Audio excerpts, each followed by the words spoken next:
everyone. Okay, we're nearly there. I'm going to share my screen and then application window. Cool. And then we're good to go. Great. Made it. Okay. Well, thank you so much, everyone. Inspiring people interviews here. Bernardo Moya. I'm the founder of The Best You, and I'm just very excited today to have an amazing lineup of speakers again. I've got LaCohie already here with me. Joining me now, I've got Krystylle Richardson joining us a little bit later. Shantha, Mony, I've got Chantelle, Simone, Amira, Alvarez, Candace, Coleman. I have also Anne-Marie Dubois, Leigh, Koechner, Forbes, Riley, and I'm going to also have later on at the end Bill Walsh, who I've just got to double check and make sure that he's joining us, but from what I gather, he will. So yeah, great lineup. Hey, Kat, how are you? Hi, I'm great. I'm doing real well. How are you doing? So we were saying that it's a very interesting time, isn't it? Yeah, I was saying that it's like this whole thing has changed to make the whole new normal, and we're all just sort of finding where we sit in that kind of arena and having to suddenly shift and do damage control and change everything. And I found myself like, oh, I need to change my Yelp page and make sure my Groupon vouchers are different and all my advertising and all my Google ad. Like I had to just rehaul everything that was already going out there just to make sure it was going in the right direction, had the right message for the times, you know? Yeah, the thing is that, you know, look, I know that a lot of us were, you know, been waiting unconsciously, consciously or not. The fact is we've all been dreaming about having some downtime. Oh my God, I've got so many things that I like to do. I like to write my book, and we've all used these excuses. Oh my God, I haven't got any time. And now we have all this time. There's a lot of people that are saying, oh my God, this is too much time now. But other people are saying, oh my God, I haven't got enough time in this off time. Oh, I'm one of those people. Yeah. When the first week this happened, I was like, brilliant. And I sat down and did some writing for like maybe half a day. I sat down and did some writing. I started doing some costume design. I'm a performer. So I was doing all these costume ideas that I don't get around to doing. But then I've been just doing a whole bunch of other stuff. And you don't know, what's really interesting is you don't know how to serve your clients in the best way. And that I made some masks the other day. Me and my boyfriend were like, okay, we have to go to the grocery store, we should wear some masks.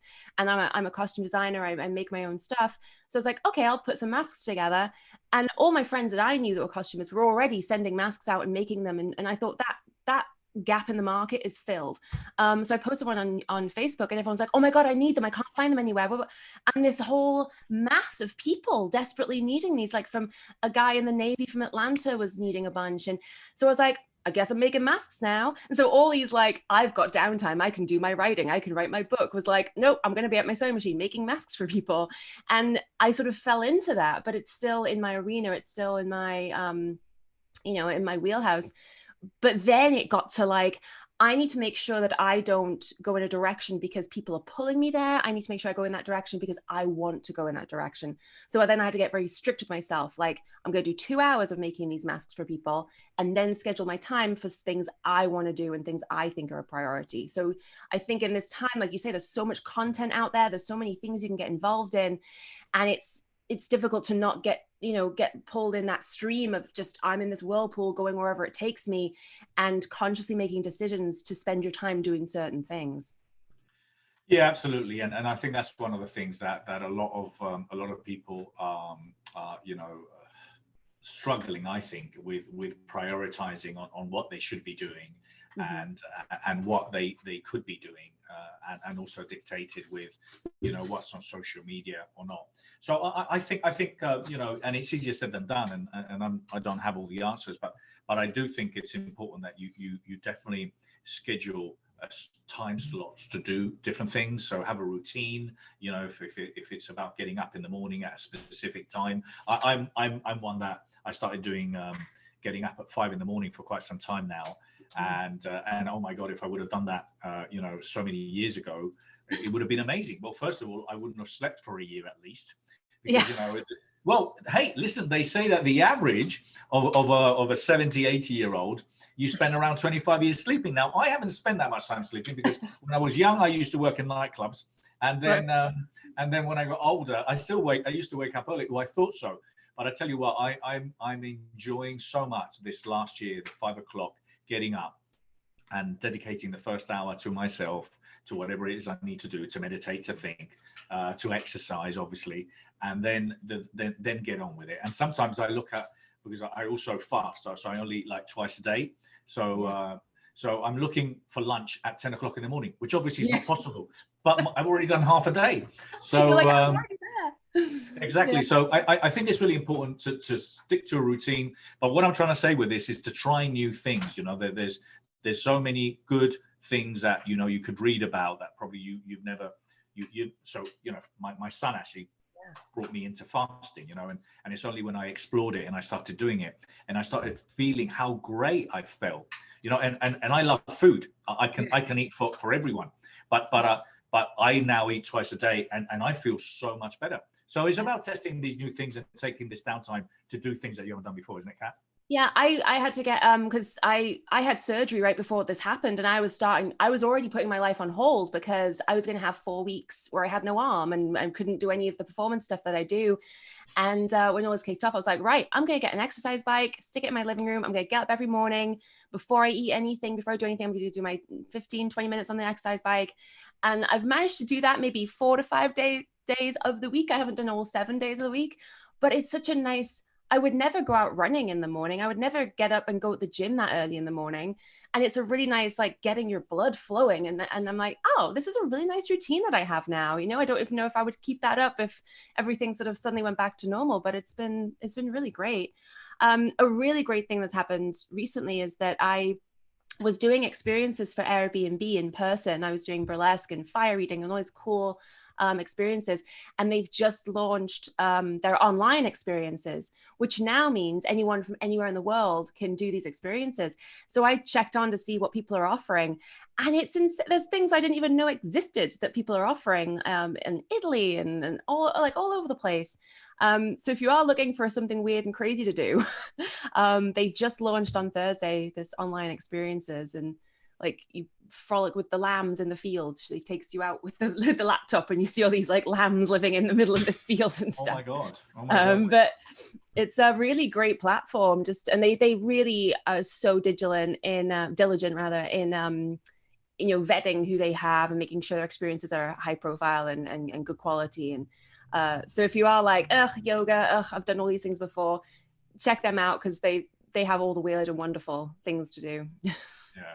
It is an absolutely amazing time to take advantage of this, because you know, but I need to insist on the fact of focusing on people focusing on what they haven't, you know, done before, or what they haven't experienced before, and also, you know, appreciating and embracing, for those of you that have kids and have children. I'll tell you, you know, mine are now grown up.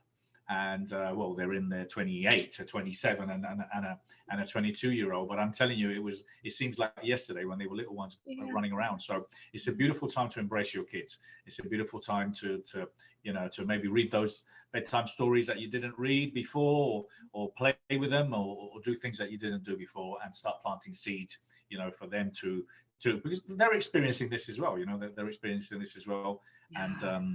And God knows what goes in their little head, unless you provide them some kind of clarity and some hope, and also with new ideas. Yeah, make sure to connect with them, because you have no idea their reality, because I feel like they were going to school and mixing with other kids their age and connecting with people, and now it's suddenly like, I'm at home by my and for me it's like, I love my own time. And when you're an adult, you're mixing with people of different ages, different experiences. But when you're a kid, it's like you're with those people of that age range and that shared knowledge and that shared experience. And then you're suddenly pulled away from that into your family unit, and you're like, I'm alone because no one else understands me.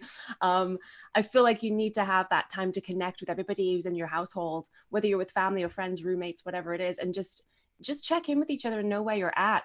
And I think something that I found is living with my boyfriend, it's like making sure that you're not, oh, we live together and we're in all day together. We need to spend every single moment of the day. We need to make sure we have meals together. We need to make sure we're watching the same thing on television.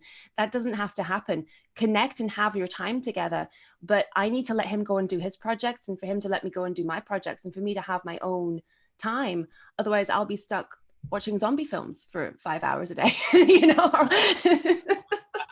And remember, I mean, the thing is that not only you're their parent now you're their teacher. Oh my God. And that must be terrible. So not only I'm going to deal with my dad and my mum now, they're actually my teacher, which could probably be. You have like, this is teaching time, this is fun time, and now you get to go and have your own time and do what you want to do. You know, like make sure that your kids are getting their time by themselves, but you're not always hanging over them like, are you okay? Are you okay? Blah, blah, blah, blah.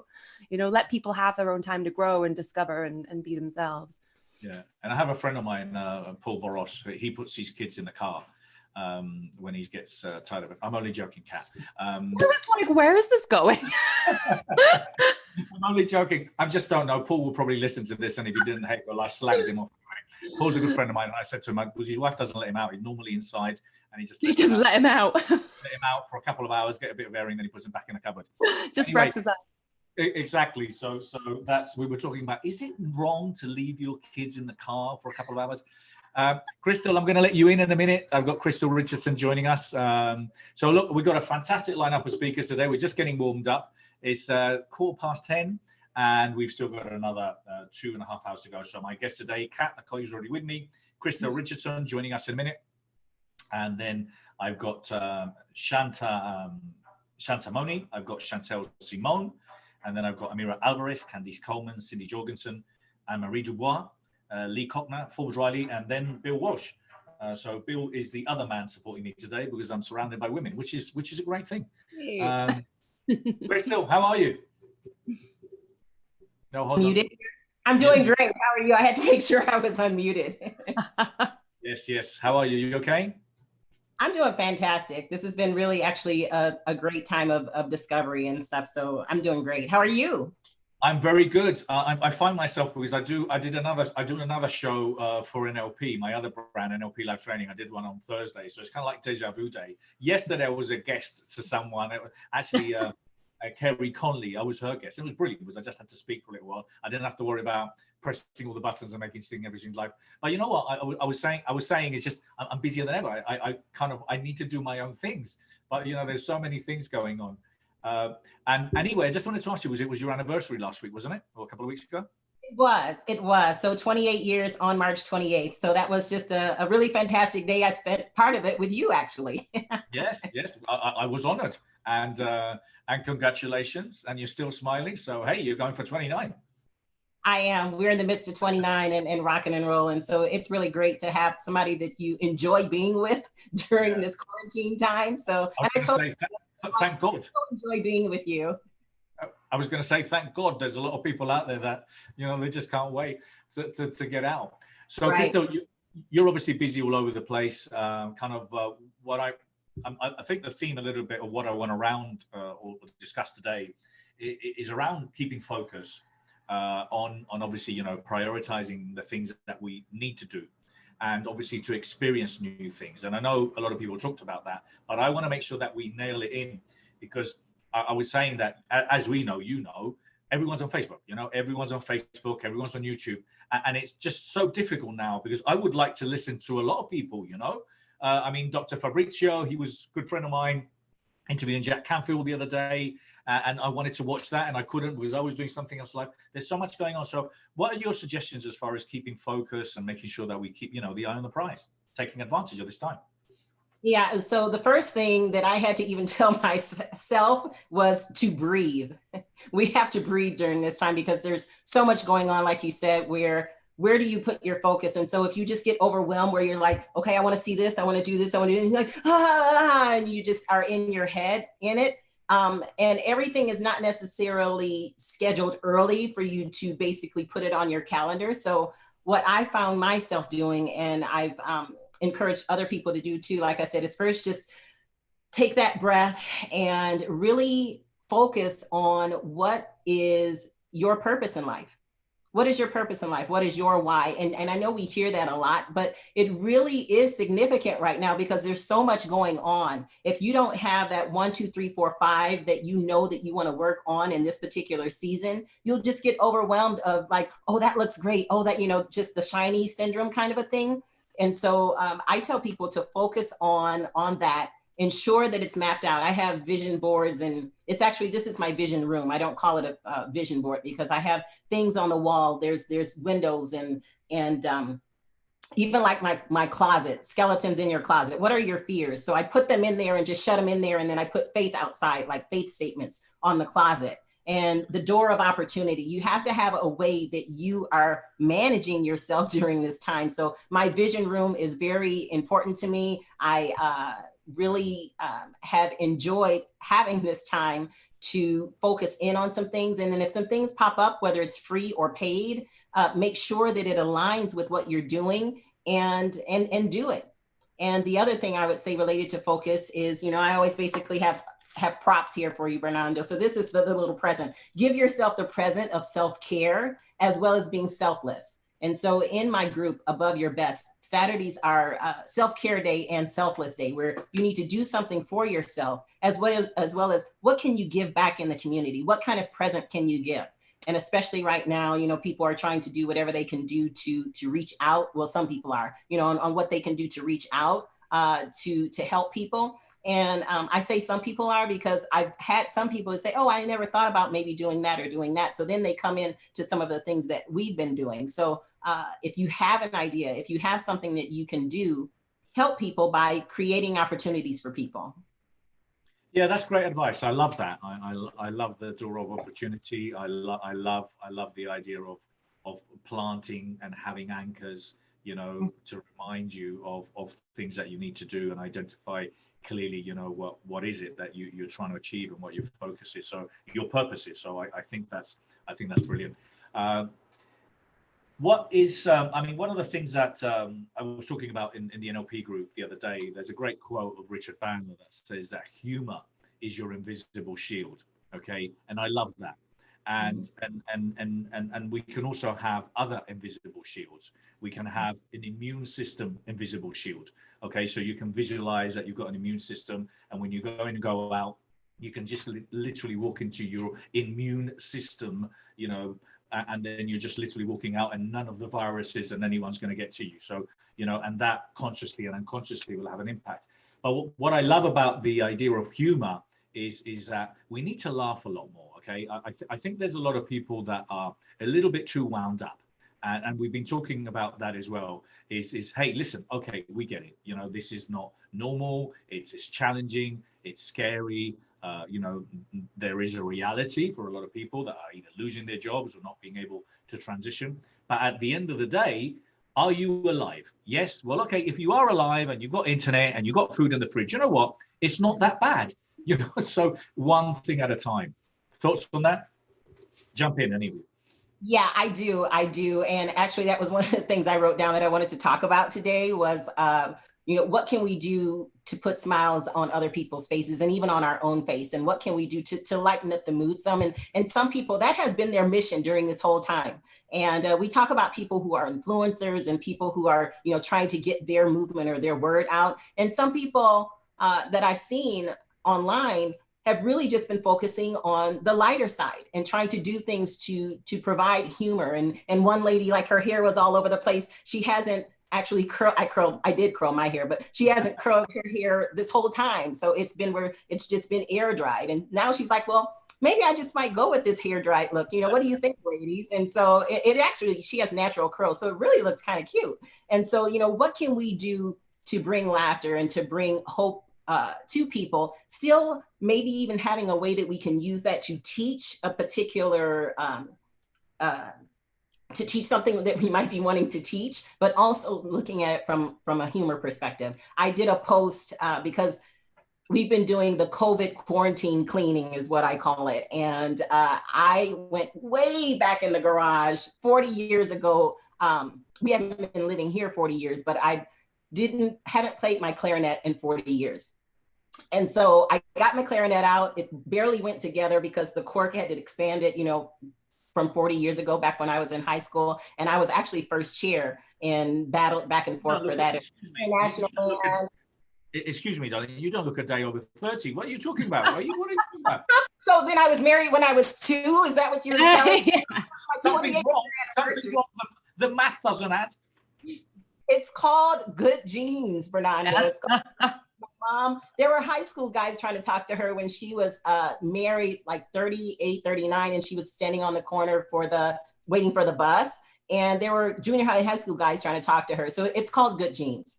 So back to my clarinet story. Go ahead. Sorry. So I got it out, and I was first chair. So it's all these intricate, I don't know, have you ever heard the song, The Devil Went Down to Georgia? Yes, love it. It's very intricate. And so playing that on the clarinet, you have to have like a lot of dexterity and good jaws and all that kind of stuff. And so I was able to play this really slow song. It's actually a gospel song called How Great Is Our God. And so I'm probably going to even play it tomorrow. And I'm like, you haven't worshiped until you've heard How Great Is Our God on the clarinet. You know, how about it? And so people have been asking me to post it. I'm like, I am not posting me playing this, but it was really just something fun to bring light, you know, to people. So I say use this time to be creative, not just creative in starting a new a podcast or a book. You know, all those things are important too, but what can you do to create life and light and really help people make it through this time while still teaching them principles that you want to teach in your business? So I say, you know, everybody get their clarinet and their trombone out, and let's just have a big, you know, quarantine band, you know? I love it. But I've got to say, Krystylle, you're not invited unless you bring your clarinet next time. Kat, so invited on here until I bring my clarinet. Okay, so you're wrong for that. Yeah, you're going to bring it on and you're going to play for us, darling. I'm telling you, and I'm going to announce it. So, Kat, what are you doing differently now that you weren't maybe doing before? You know, what is it that you are challenging yourself with?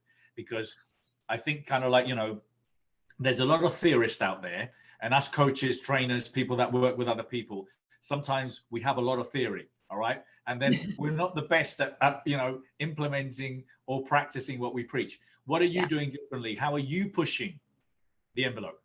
So everything I was doing before is now transferred online. I've done two different, because a lot of people were doing a lot of live, you know, let's do a class on live, or let's do a session live. I've done a lot of pre-recorded videos so that I may not repeating myself every single day.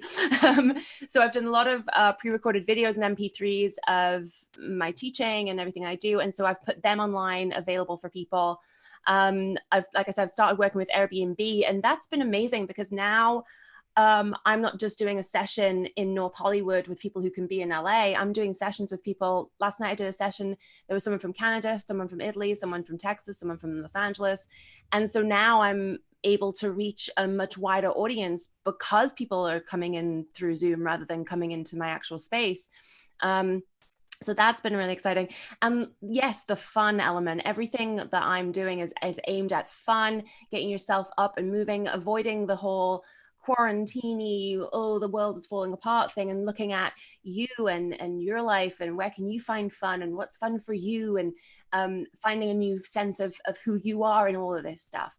So people have just been really appreciative that they're like, oh, I just had this session with you and I feel like I've been at a bachelorette party. That's been great. It's just been like, I forgot the world outside existed, and I laughed and I moved and I felt like a different person. And it's been really amazing to see that happen with people.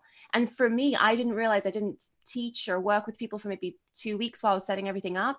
And after my first session, I came out and I was like, oh my God, I've been laughing and uplifted because of this. And I'd missed that teaching so much. I didn't realize how much it fed me and gave me nutrition, you know? I get it. No, and absolutely it does. And please excuse me, because I started talking with all of you. So Kat, for those of you that are just joining us, Kat LaCohie is an award-winning, multi-talented international variety burlesque performer. Krystylle Richardson, she is an international speaker, leadership and mindset accountability coach, international best-selling author, and radio show host. She's a great interviewee, so I always feel a bit of pressure because she interviewed me and she was bloody brilliant. And I've got Shantha now, who's just joined us, Shantha Mony. Welcome, Shantha. I'm just going to introduce you. She's a luxury destinations concierge. It's a boutique family travel company that is passionate about curating the perfect travel experience for you. How are you? Welcome. Thank you, Bernardo. Thank you for having me today. My pleasure. So yes, listen, my company runs events and I still run, I'm saying run events because I've already said a couple of times and I'm making sure that I say used to run events. No, we run events and we will continue to run events. We're just temporarily on pause. You're running this event. This is an event right now. Well, I know, but I tend to get a lot more people gathered together. So, you know, kind of like big gatherings, and this one's but we run events. Now, you obviously are you help and organize travel. So obviously this has had I would say a little bit of an impact in what you do, I would assume. So where are you, what's happening, and what are you experiencing? Because obviously I keep saying to people, hey, trust me, planes will fly again, people will travel again, people will go on holiday again. So where are you and what's happening to you? Right. Yeah, we've had a mix of responses to people who booked. Some people have said, no way am I going to travel for a while. So, you know, they've had to take a step back and put it on pause. But a lot of them are just waiting to see. They're not completely against traveling right now. So that's kind of a mixed reaction. And what I tell my people is, you know, it's going to pass and you're going to want to get out. You're going to want to travel.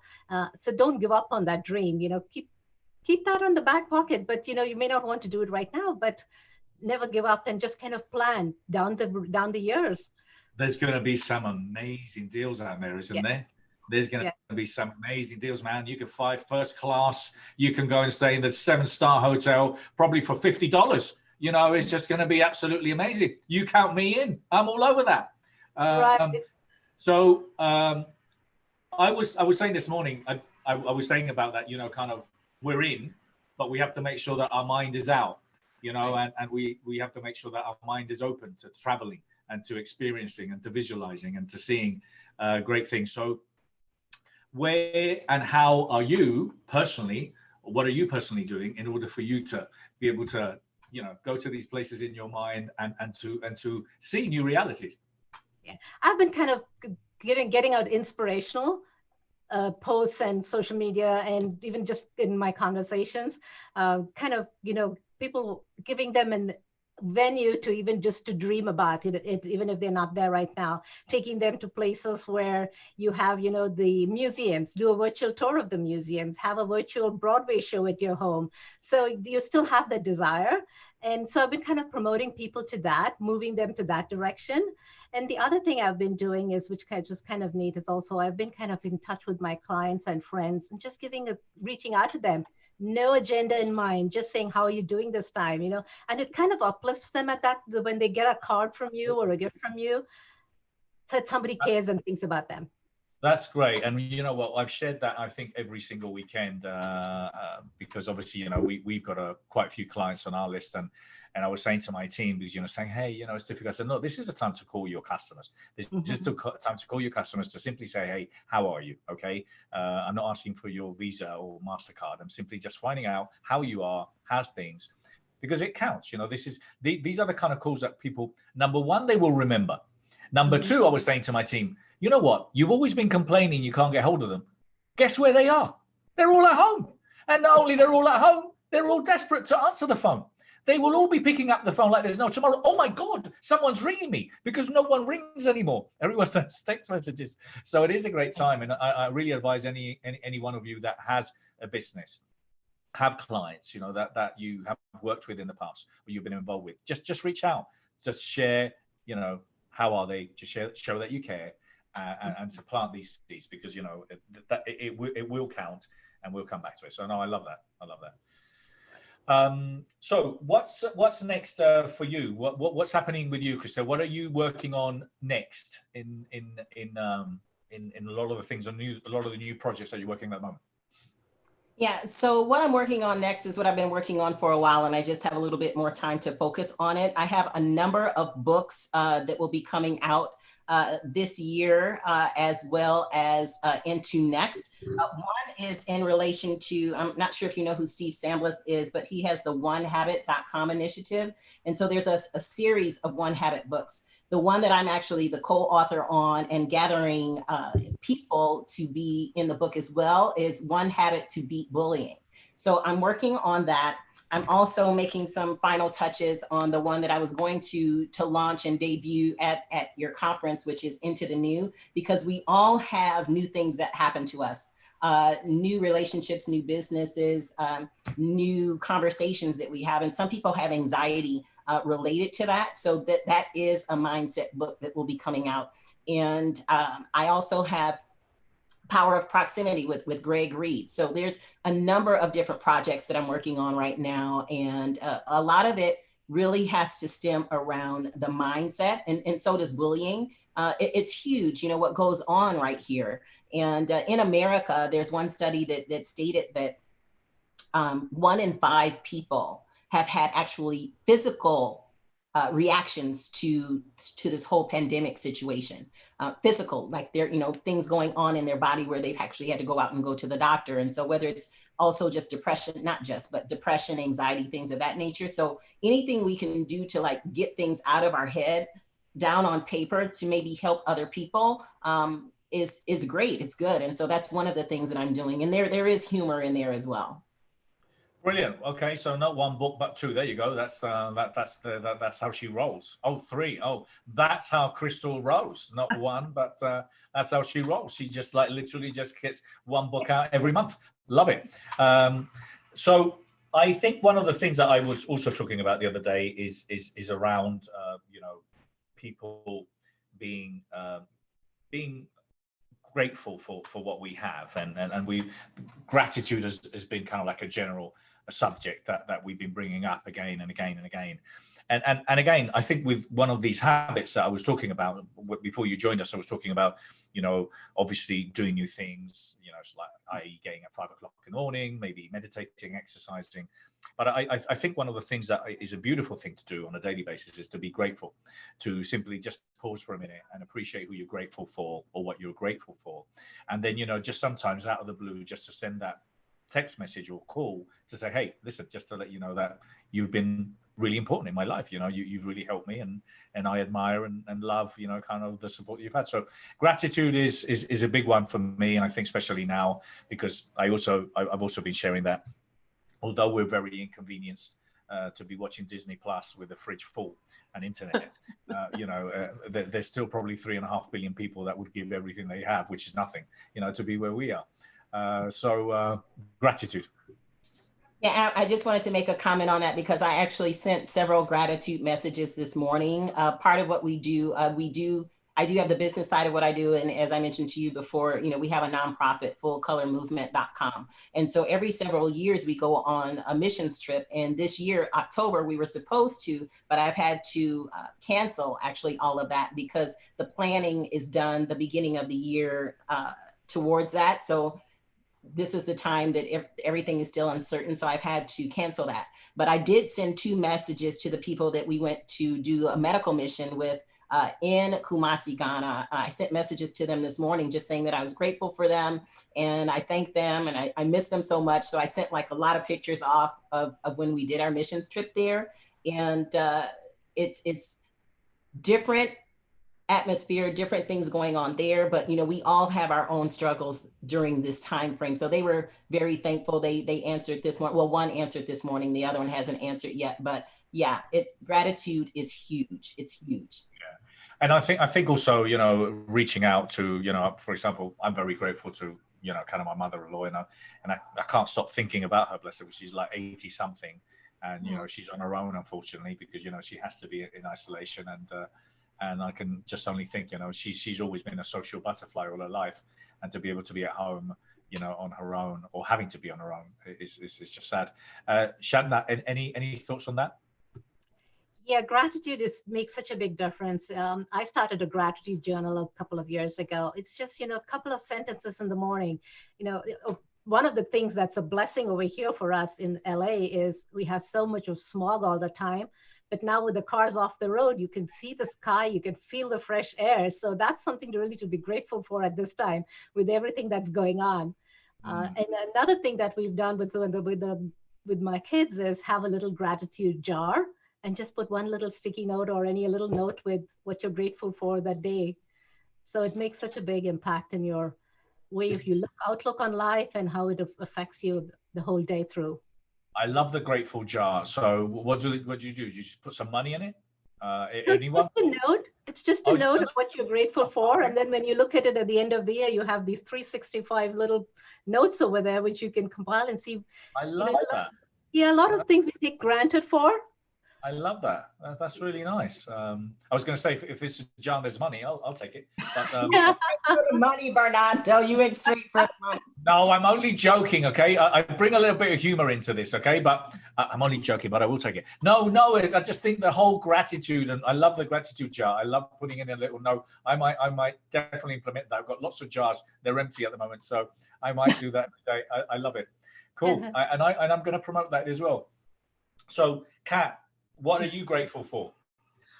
Oh my gosh. I feel like every time I have any kind of like, spiral down, I have to just sit and be like, I am so thankful that I'm quarantined with someone that I love and who's supporting me. I am so grateful that I can hug somebody. I met my friend 6 feet away from me because I was giving her a mask, and she's like, I haven't been hugged since March 14th. And that I am such a huge hugger. I'm all about human connection and personal touch. And just to have somebody who, if I'm feeling a bit, I go, hey, can you just hug me for a second? That is such a huge thing. When I said goodbye to my friend, we just hugged ourselves and we're like, okay, goodbye. And I hugged myself and she hugged herself. And it was just so sad. And it just felt like, oh my God, we're living in a world where we can't hug each other. I'm so grateful for the internet and connecting and being able to see people in an instant. Like, imagine if we're in a world where we couldn't even phone each other or see each other on FaceTime, and I can call my mom, and my mom's in England, and I can just WhatsApp her and be like, hey mom, how you doing? And she's just there. I mean, we are so connected as much as we are so isolated. And that is just, I mean, imagine if we were in true isolation. We don't know true isolation until we've cut off all the internet and cut off all the phones. Yeah. No, and again, people that are unfortunately, either enslaved or imprisoned. These guys are complete isolation. So I think the understanding kind of where we are and appreciating where we are is a really important aspect, and reaching out to those that definitely need help. So Shantha, how are you in your particular case, for example? How are you restructuring, reviewing, reinventing your business? Because I think there's a lot of people, what I found is that there's a lot of people that are literally like, that they've got their lights in the eyes and they're just frozen. All right. And they're not taking action. They quite rightly, they're hoping everything will become normal again. It's going to take some time for it to be normal. It's going to take a little bit of time for it to become, reality again, but I don't think it will overnight. It's going to take a long time to build that trust again. But I think at the moment it is so imperative, so important to adapt to this, because I think no one could see this coming. No one would have thought. We would have had this conversation 3 months ago. He's drunk. He's absolutely drunk. What is he talking about? So, but ignoring the facts and ignoring the ideas around you having to improve your skills or to adapt to what is the new reality is just not an option. So what are you doing with your business that can serve the people in the future and as we transition? One of the things that I'm doing is I work with retreats, and those take some time to arrange and get the people into it. So it's like 6 to 9 months down the road. So we're still planning.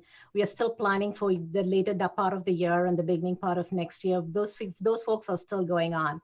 The individual travelers who hesitate to go out of the country at that time, we are trying to pivot them to, do something local in country. There are a lot of beautiful destinations that you can see in the US. So they're a little more comfortable with that than trying to plan something far away from home, because you never know at this point. But a few months down the road, they may change and their plans could change, and we are ready to do that to them, help them do whatever their desires may be, in a couple of months down the road. Brilliant. I mean, for me, I think, kind of, we were lucky, the best you, that, we already had our platform online. I've been filming so much content for the last 5 or 6 years. So we've had a phenomenal library, and our learning management system was actually up and running. We just needed to tweak a little bit. And now what we're doing is we're adding courses. So I take this opportunity for anyone that has either worked with us or is working with us or wants to work with us, to reach out, because we're looking for courses, we're looking for content. So we have the platform, we have the people, and what we're looking at doing is to continue to do what we do, which is become the conduit of, the influencers, the leaders, the inspirers, and then connect them with people that have the courses. So luckily we're there. I mean, there was something that we were already planning on doing, which is, you know, I've been looking for quite some time to launch the Best You TV. So that's going to become a reality soon too. I'm taking that downtime for us to you know, review that.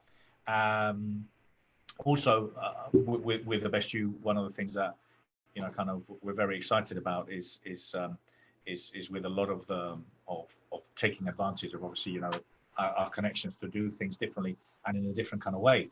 So I'm hoping that next week I will announce something that's pretty massive, because kind of when I look at everyone running these groups and, you know, you've got 10 or 15 guests, well, with love and a lot of respect, you know, I've got to do something bigger, because this is just too small for me. So kind of like, even with the expo, you know, so the expo, we had 150 speakers. I got to think, what can I do where we can have thousands of people connecting with each other? So we're going to announce something, I think, in the next week or 10 days, which is going to be tremendously exciting. It's going to be in multiple languages and it's going to be happening all over the world. So that's what we're planning. And personally, you know, I'm working on my audiobook. So it's now finished, the English version. I'm recording my Spanish version. Yeah, I'm very excited about that. And my coaching program, which was already in place before, I'm now kind of like, you know, making sure that it is 100% online, because it was practical, which it still continues to be online training, but I'm going to make it all online as well. So I'm taking advantage of that, but I've just got so many bloody hats on. Sometimes I get confused. Where am I? What am I doing today? So Kat, I know you're going to have to leave very soon. So tell me, out of what we are experiencing now, and you know, kind of everything that we're going, what are you loving?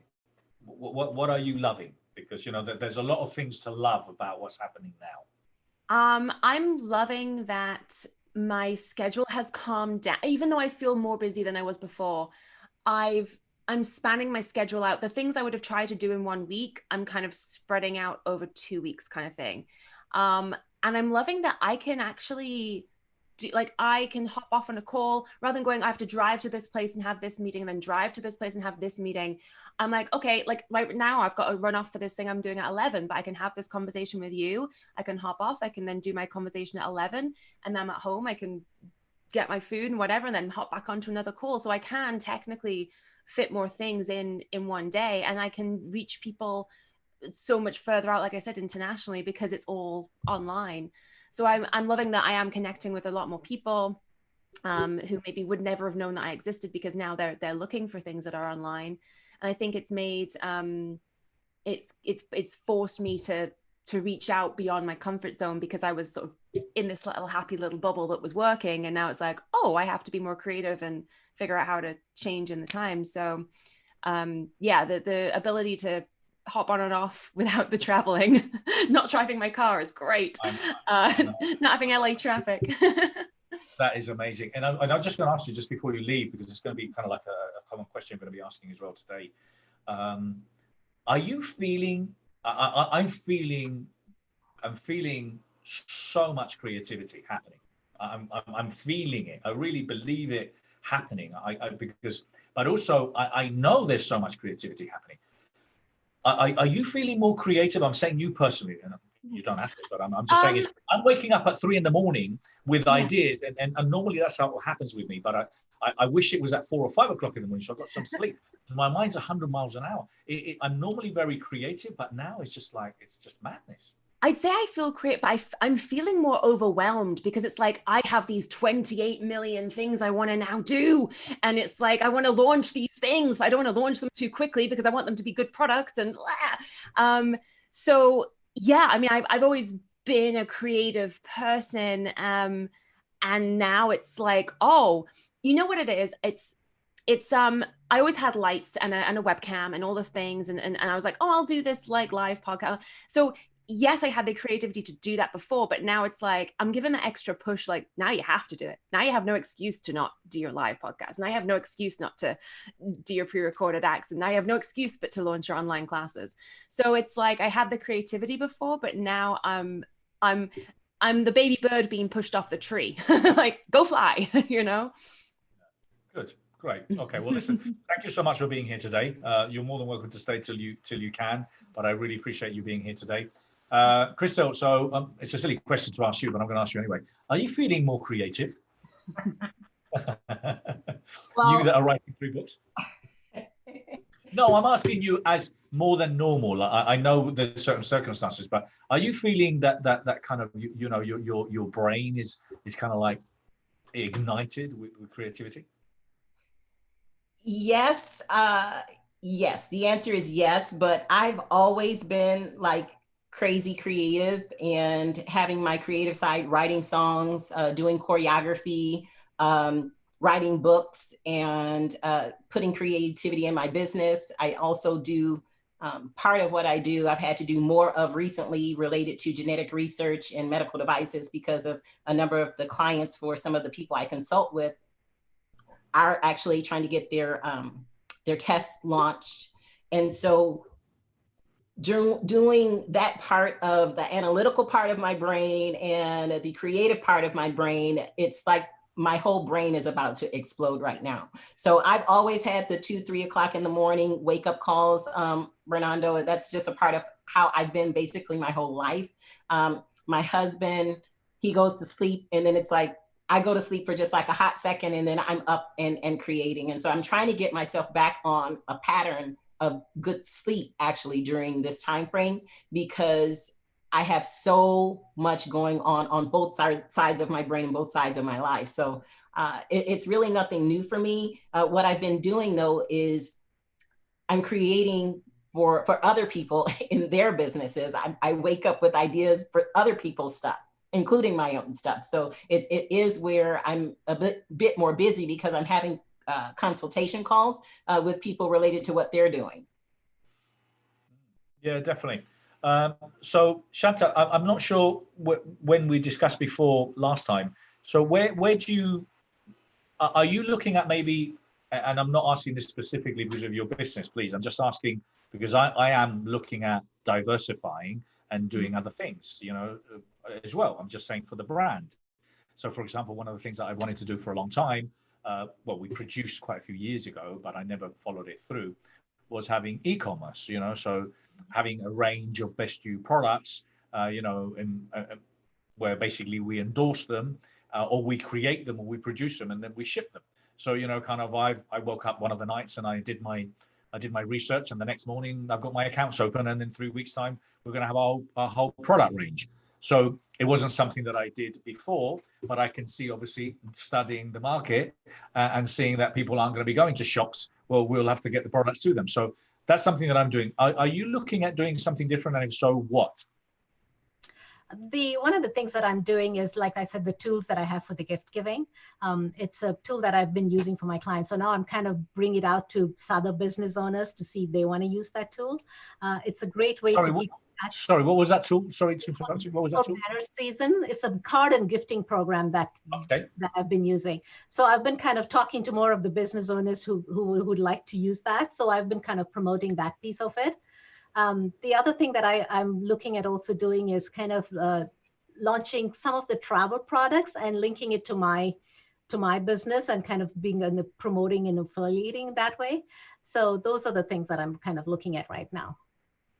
And I think personally, obviously, and I know you know probably this already, and you probably have this in place, but I really believe that with a lot of people that work, I mean, I particularly would be interested, obviously, kind of in the mastermind groups, people getting together into these amazing, unique retreats, so kind of, I think there's a big market for you within the personal professional growth industry in contacting and putting some kind of packages, I think, for kind of like the influencers to bring the people over to you, because I would rather have a mastermind in a tropical beach with a pina colada than here in my front room, so I think those are the kind of things that would probably be quite appealing, to prepare it, to present it to them, and then let us go out. I'm saying, us influencers to go out and sell it. So we should have a conversation, and then I'm sure there's a lot of other people that would do that as well. I forgot to mention as well, I'm launching a new, because I think my friend Paul Boris was around, he's in the UK. So Paul and I are launching a new podcast, which is called From Isolation to Inspiration. So we're very excited about that. The two of us are joining forces, and we have good banter, as they call it in England. We have good energy. So we're going to have a laugh. We're going to talk about serious matters, but we're going to laugh about them a little bit. That's so great. I'm excited about that too. Sounds awesome. Yeah, no, I can't wait. I'm very excited. Yeah. Podcasting is one of the things that was on my back burner, and now it's kind of pushing me to the front, and I'm kind of working on setting that up too. So that's one of the things that, you know, is on my to-do list, and now it's come to the forefront of my have-to-do list. Right? Well, absolutely. Well, listen, I've got a couple of podcasts. I've got the Inspiring People Talks and also the Best You Expo Talks, which are all the recorded talks from the Expo. But Krystylle's been doing that for a long time. Krystyle, you want to say a little bit about podcasts? Because I think this might be a good subject just to simply share as an opportunity for people to, you know, either explore something new that they were thinking of doing, or, you know, or implementing it or making it happen, because you're great at that, but you also have vast experience.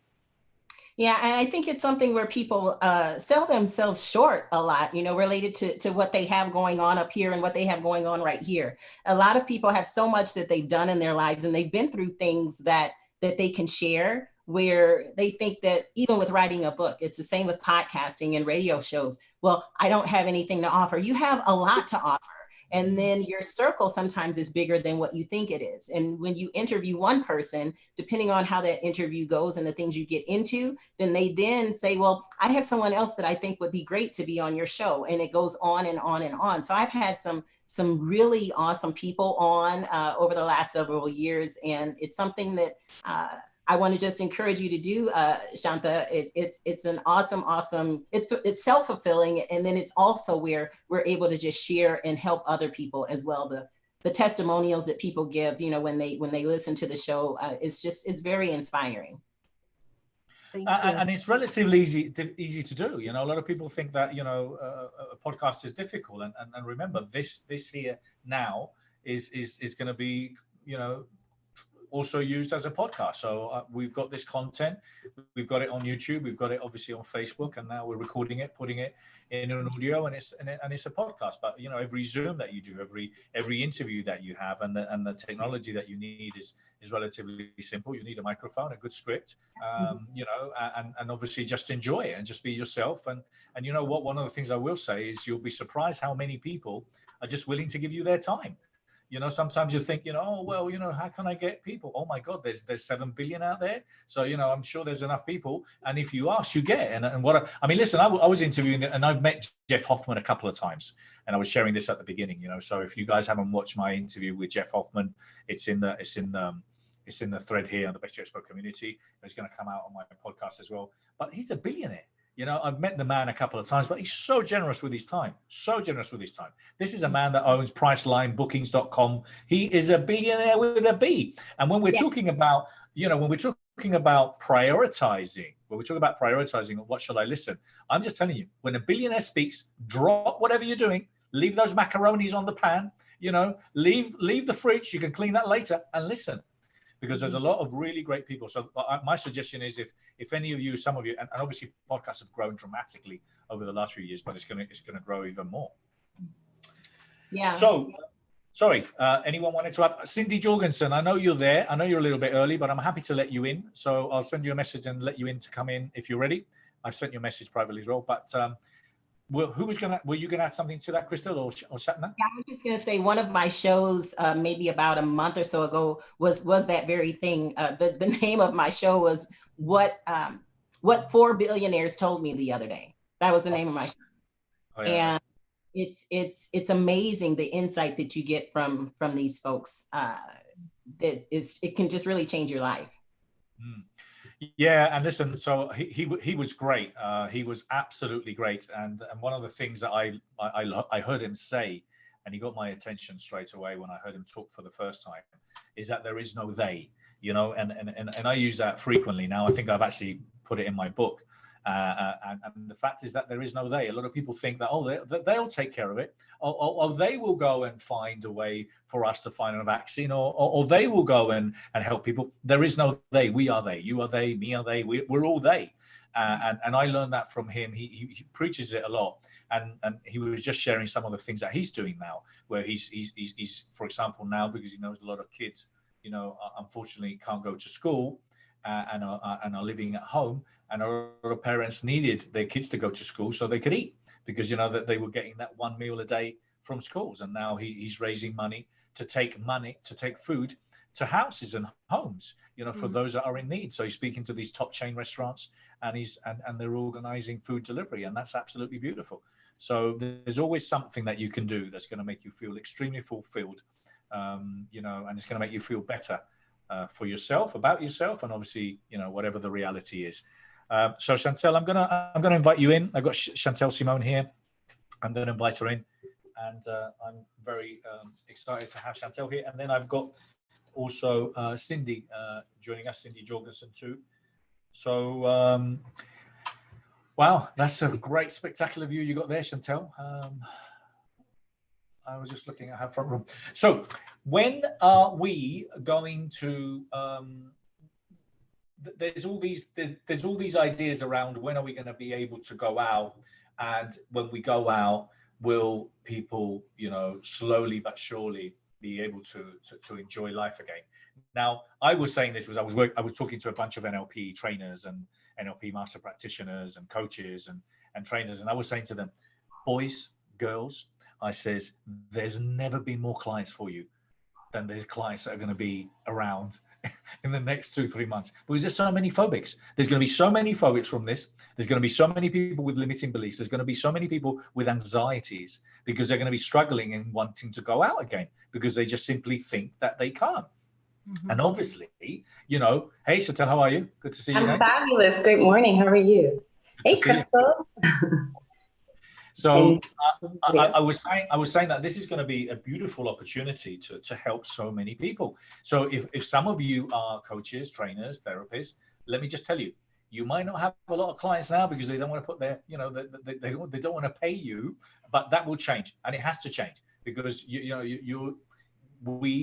think we're going to be at the forefront of really making this change happen quicker, you know, for us to become back to the new reality. But the new reality will be similar to the existing or the reality we had before, which is that we are social animals. We will get together. We will be in public places. And for those of you that were thinking about finding a new career, this is a great career. If you're passionate about helping people, well, listen, it's a time to learn NLP. It's a time to become a coach. It's a time to specialize in certain things, maybe around wealth, maybe add some extra tools to your kit. Because, you know, I was talking, for example, to someone the other day, and quite rightly saying, look, if you're a coach and if you're a trainer, you know, what advice are you giving your clients on wealth? And the fact is, I wasn't. So I'm learning a lot more now around wealth management, about new technologies, about things to invest in, because I have to be current. So if I want to be able to provide my clients the best advice, I have to up my game.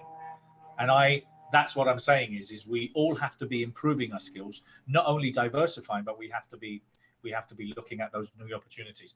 So I'm just going to introduce quickly Chantelle. She's the founder and CEO of Chantelle, well, she's international and experienced professional in the field of mind mastery. Now, you joined us a couple of weeks ago, Chantelle. You were very insightful. And I think I told you then, which is basically what's taking me to this straight away, is that, oh my God, you're going to have so much work.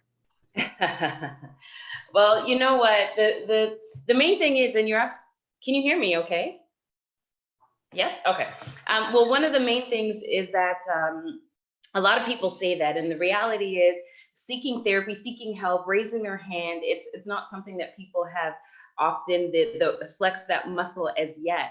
But one of the key things that I want to touch upon that you said, Bernardo, which was really important, is this whole shift to money. And having the money mindset, because as a coach, especially for life coaches and whatnot, a lot of people are talking about, you know, getting to the next level, where because of the economy right now, there's a big shift. I made a post on Facebook and I said, what are the main things that you're seeking right now? Peace of mind, or finding your confidence, or using the gifts that are dormant inside of you, or money. And a lot of the two main things that came up was peace of mind and money. And to me, being a mindologist, I've actually created a formula because I've been studying for over a decade this topic. That's how I got 5 master certifications, of course, including NLP, and I'm a trainer. So being a trainer, I'm like in the field here training people on things like you say, Bernardo, to take to the next level, to stay up and stay current. But here's the reality of what I thought, because I literally had the same conversation with myself that you just shared. Okay, do I go start looking into money investment strategies? good thing my background is in finance. That's what I actually have my degree in from university. So Chantelle, can I interrupt you there? Are you like Krystylle? Did you start when you were 3? You know, a lot of people ask me that. I've been coaching for 20, not coaching, but training for 20 years, believe it or not. Wow. 20 years. Amazing. At the end of this year, it'll be 20 years.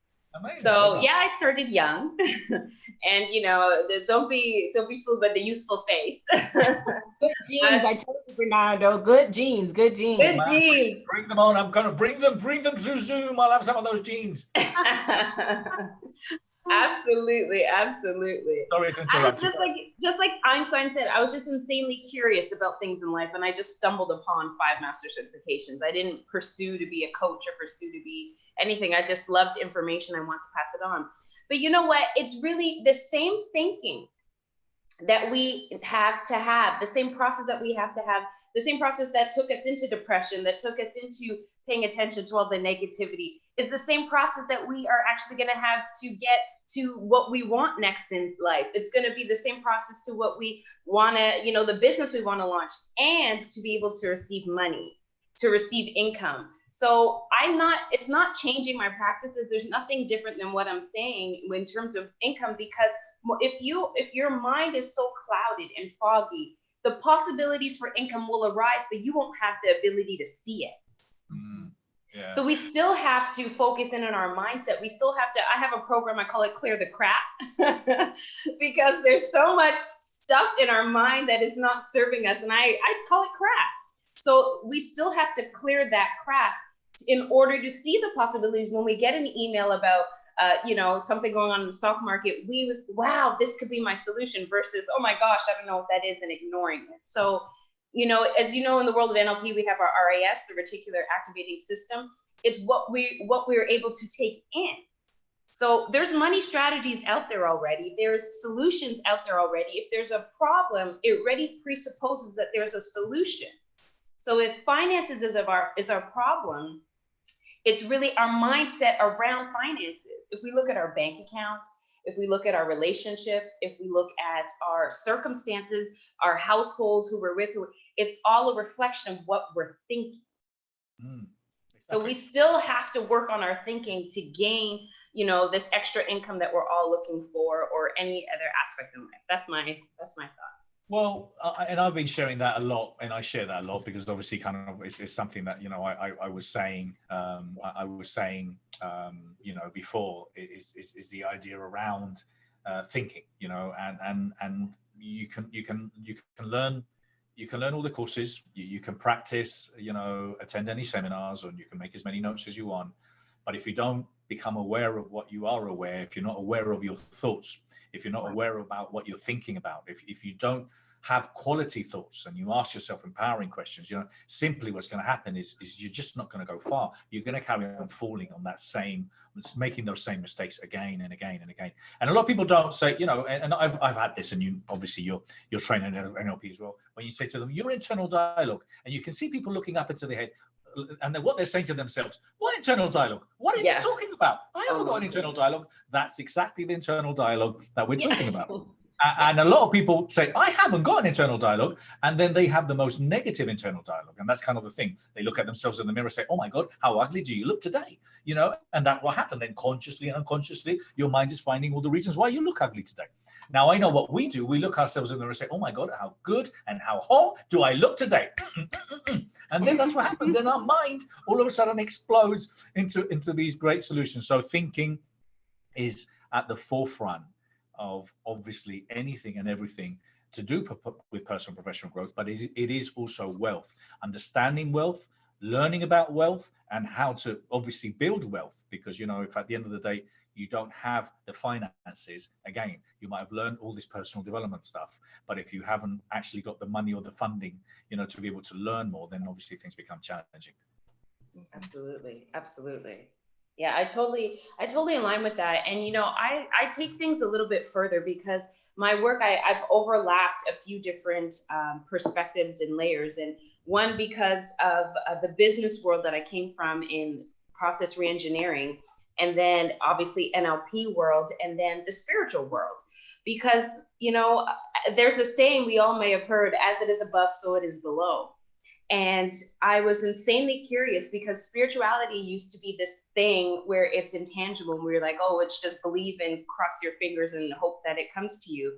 And what I have now been able to put in this formula that I'm sharing and being a huge advocate is that not only is money and our goals and our outcomes on this tangible world, but there's actually something, you know, when we say we connect to the God inside, what does that look like? How do we do it? What is it effective? Is it working for you? You know, there's times where you say you can pull the resources from heaven and pull it down to earth. But for some people, it's like, what is she talking about? What is that? It's this woo-woo concept. Some others are like, yeah, I do it every day. You know, if you look at the most successful, I came on, you guys were talking about successful people, maybe millionaires, billionaires. I've had a few conversations myself because I've traveled a little bit and met some wonderful people in my life. And to be honest, some of the most successful people are the most spiritual people, because there's something that we haven't really grasped that they've learned. You know, being an NLP, we know that all presidents and all, like, you know, presidents have to learn this stuff. All successful leaders learn about the mind and all these things. There's other things that are being taught to the uber successful people that we haven't really grasped as yet. So there's also a way that you can command things in your life. And there's a process to that, and it works. And a lot of people have had success at it. And so it's also my goal to share that. It's benefited me in multiple ways. And many people like Krystylle and I, we've had a few conversations about this when we met at the expo. And so it's such an amazing thing to be able to bring another layer where, yeah, you can work hard and achieve success. You know, there's been a whole conversation working hard and working smart. And what is working smart? And I believe it's working along with our creator who's basically all knowing, and you can actually tap into that to even make a better best you. I agree. think it's very important. Completely agree. So what are you doing? What are you doing to push the envelope? Because we were saying before, and I can see you walk your talk, Chantelle. I can see that. Okay. I'm quite good at this, but what are you doing to push yourself? Okay. Because, I'm extremely creative, and sometimes I've got to say, slow down, Bernardo, and make sure that you do these things. So kind of like, you know, little notepad, and make sure that I follow kind of a routine and I do specific things. I mean, I manage a lot of things in my mind, and I multitask a lot, but I give everything its time allocation, and I kind of like tend to log what I need to do, and I don't forget. But I'm still quite, you know, and I do many hours. I mean, I work many hours. But what are you doing to push yourself to make sure that you come out of this even further ahead than you were before? Great question, because I've also too have always been, you know, very charge ahead type of person. And I appreciate, I love the analogy of the bow and arrow. I'm not, you may or may not have heard of it before, but it's sometimes you have to pull back to spring forward. So in order to really, you know, when the coronavirus broke out, I'm part of a group of speakers, of international speakers, and we're all like, okay, we got to stay on top of it. This is what we're going to do. And everybody was like, this is our time, like, jump on it, go, you got to be the leader now. And it was almost like, you know, you got to jump and act immediately. So I started to do a few things, and then I took a moment to pause, and I said, what do people need? What, you know, Les Brown, who's been like, he calls me a spiritual daughter, which is very honoring. Les Brown told me one day, he said, Chantelle, you know what? Never let what you want to say get in the way of what people need to hear. So, of course, in our own mind. Hold on a minute. Sorry, give us that again. Come on. He said, never let what you want to say get in the way of what people need to hear. Love it. Les Brown. There you go. Les Brown. Les Brown. Yep. Oh, to the grandpapa in the industry.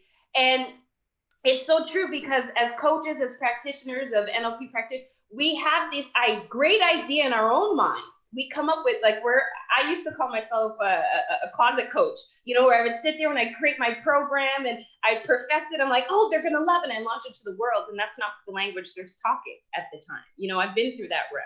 So I took time now to really hone in on and tap into what do people need? What are they saying? What are the conversations right now? What's their biggest need?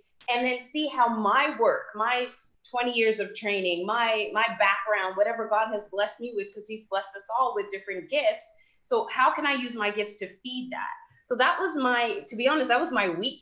I kind of had a quiet week this week to be able to package that and really provide what people need. And it's perfect because it's in alignment with what I was already doing. So that's check number one. It's not something totally new. But what I'm doing now is really I'm having a series of different webinars, and I have a guide. I want to be able to provide the formula. The same thought processes that we use to be in depression. I'm speaking to people who are literally have a mindset of where everything has just been turned upside down for them. They're in households that they don't want to be in with people that that are driving them crazy, or they can't seem to get the income that they want. All this level of thinking, it's the same formula that they have used to be able to get there is the same formula that's going to get them out. So it's just a different perspective. So my goal is to share that information, the things that have worked for me. I've been blessed to obtain a few great things. And I look back at all my successes. I look back, okay, I built a real estate portfolio by the time I was 30 of $1 million. How did I do that? How did I go and live in 6 different countries just like on a whim and start a whole new life over and over? How did I hit that reset? So I looked at my successes. I looked at all the certifications. I looked at all the Tony Robbins and the Zig Ziglars and the Earl Nightingales, and there's a consistency in it. And of course, tying in for me, I tie in the word of God, because there's also a consistency in it. I'm basically bridging the gap between science and spirituality. And it's just what it does. It takes people to that next level of understanding why. We got to think positive, but why? What does it do? Affirmations, okay, let's say it over and over and over again because it's going to program our subconscious, but how and why does it work? There's answers out there that a lot of people just say, oh, you just got to believe it. And that's not true. There's answers. So my contribution at this moment is to share the knowledge and to bring people to a depth. People have been saying this for a long time. Chantelle, you have a lot of wisdom, but I give all the glory to God, but it's just because I've sat with informations and I've meditated and I went deep, and I'm not holding it back. I've used it for myself, but my goal is to share that with people so that they can actually not only have the knowledge, but they can apply it. So I'm going to be sharing information about that, taking people to the depth, so there's substance to all these things that we hear. And then of course I have programs where they can implement and apply it right away so that they can overcome this regardless of the economy, because the circumstances don't dictate our lives, our decisions do. Thank you, darling. Thank you. And I just wanted to jump into that. Shantha, I know you need to leave us. Thank you so much for being here. Any last minute thought? I love your gratitude jar. I'm going to be doing that. Anything you want to share before you leave? Thank you so much. And at this time, it's just reaching out and connection, and those make the biggest difference for all of us. Brilliant. Thank you. And thank you so much for being here. I really appreciate it. Thank you. And I'm gonna actually introduce a couple of more guests that I've got coming and joining us very briefly. I just wanted to jump into what Chantelle was saying. There's a couple of thoughts that I have regarding that. First of all, part of what she was sharing is that I obviously she's had life experiences which have helped her become who she is, and I think a lot of the time what I tend to remind people that when you reinvent yourself, when you tend to become your 2.0 or a better version of you already have a set of skills of through your life, things that you've done that you might not think it helped, but hey, if you were a barman in a bar and you connected with people in a way that's part of who you are, that's part of your legacy, you have knowledge and resources. So a lot of people think that things that they've done in the past cannot be useful for who they will become. Anything and everything that you do is part of who you are, but can be literally can really explode into something beautiful. A new creation can come from your vast experiences. And the other thing, when you were talking about God, and for some of you that may or may not be religious. I also believe that we all have phenomenal wisdom, and I believe that we channel. You know, a lot of the times, how many times have we been, all of a sudden we said something, oh my God, did I just say that? Did that just come out of my mouth? So we have this phenomenal wisdom and knowledge that is not only ours, is coming from God, or is coming from future generations. You know, we've been around, we're old souls. We've been around for thousands of years. So never underestimate the knowledge and the power that you already have and the wisdom that you have, because you don't, you know, sometimes you don't give yourself enough credit, and go with the flow. You know, who cares if you fail? You're not. It's just feedback. So that's kind of a lot of the things that I think you're saying. I loved it, and I can't believe, Chantelle, that you've been doing all these things all these life, and you've been traveling all over the place. So Amira Alvarez has joined us. She's the founder and CEO of The Unstoppable Woman, a global coaching company helping thousands of women in the workforce, in the workplace, entrepreneurs and self-employed professionals to achieve their financial breakthrough. So Amira, thank you very much for being here. Hi, great to be here, Bernardo. How are you? Where are you? I am in Charlotte, North Carolina at this point, but I consider myself a Californian. That's my home base. Well, great, thank you. I've been interviewing some people, and I've said to them, I said, "Are you not at home?" Like, just to wind them up, and they just, "No, I'm at home." Okay, just checking. It's great now, because you can say to them, "Where are you?" Oh, I'm at home. 9 out of 10 times you will get it, unless you catch them in the supermarket. I went to the supermarket this morning. I had my gloves on. I didn't have gloves on. I had my hat on. I was prepared for war. You know, it's like it's surreal going for shopping now. It's surreal. So Amira, how are things for you? What are you going through?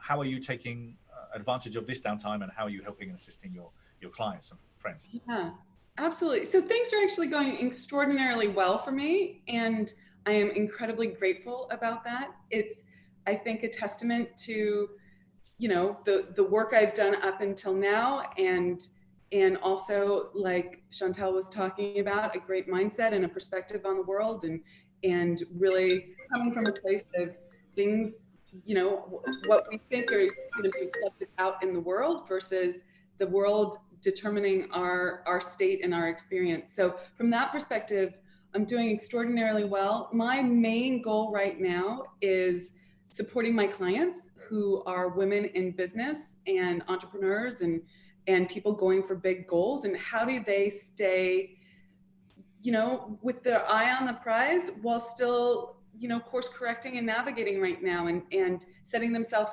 up for success and thriving now, but also afterwards. And for each client, that's a different conversation, different adjustment, because they all have different businesses. And there are some that, you know, now's the time to put a little bit of a pause on things and dial in, spend the time on building foundations and doing the work that they have always wanted to do, but haven't had the time.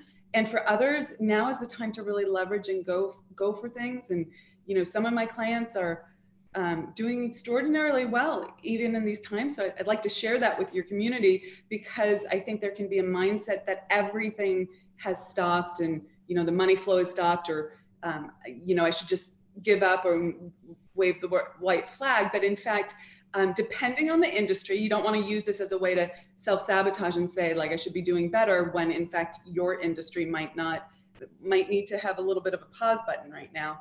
But you know, people are still making money also. So just putting that out. Absolutely. And there's a lot of people making a lot of money. There's a lot of people that are doing extremely well, as we know, the factories of toilet paper, supermarkets, and obviously anything to do with e-commerce. I mean, I don't think Jeff Bezos is complaining.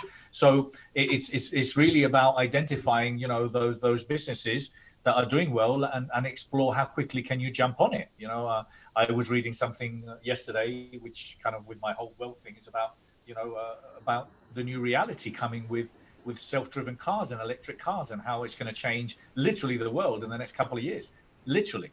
And this is coming from the top investors in the world. So, you know, kind of like putting some money behind those new technologies, which are not so new, are great. And one of the things that I really learned yesterday was, which is so true, is, you see, when change is going to happen, you know, I don't know, we went from no mobiles to everyone had mobiles, or from no computers to everyone has computers. That happened very quickly.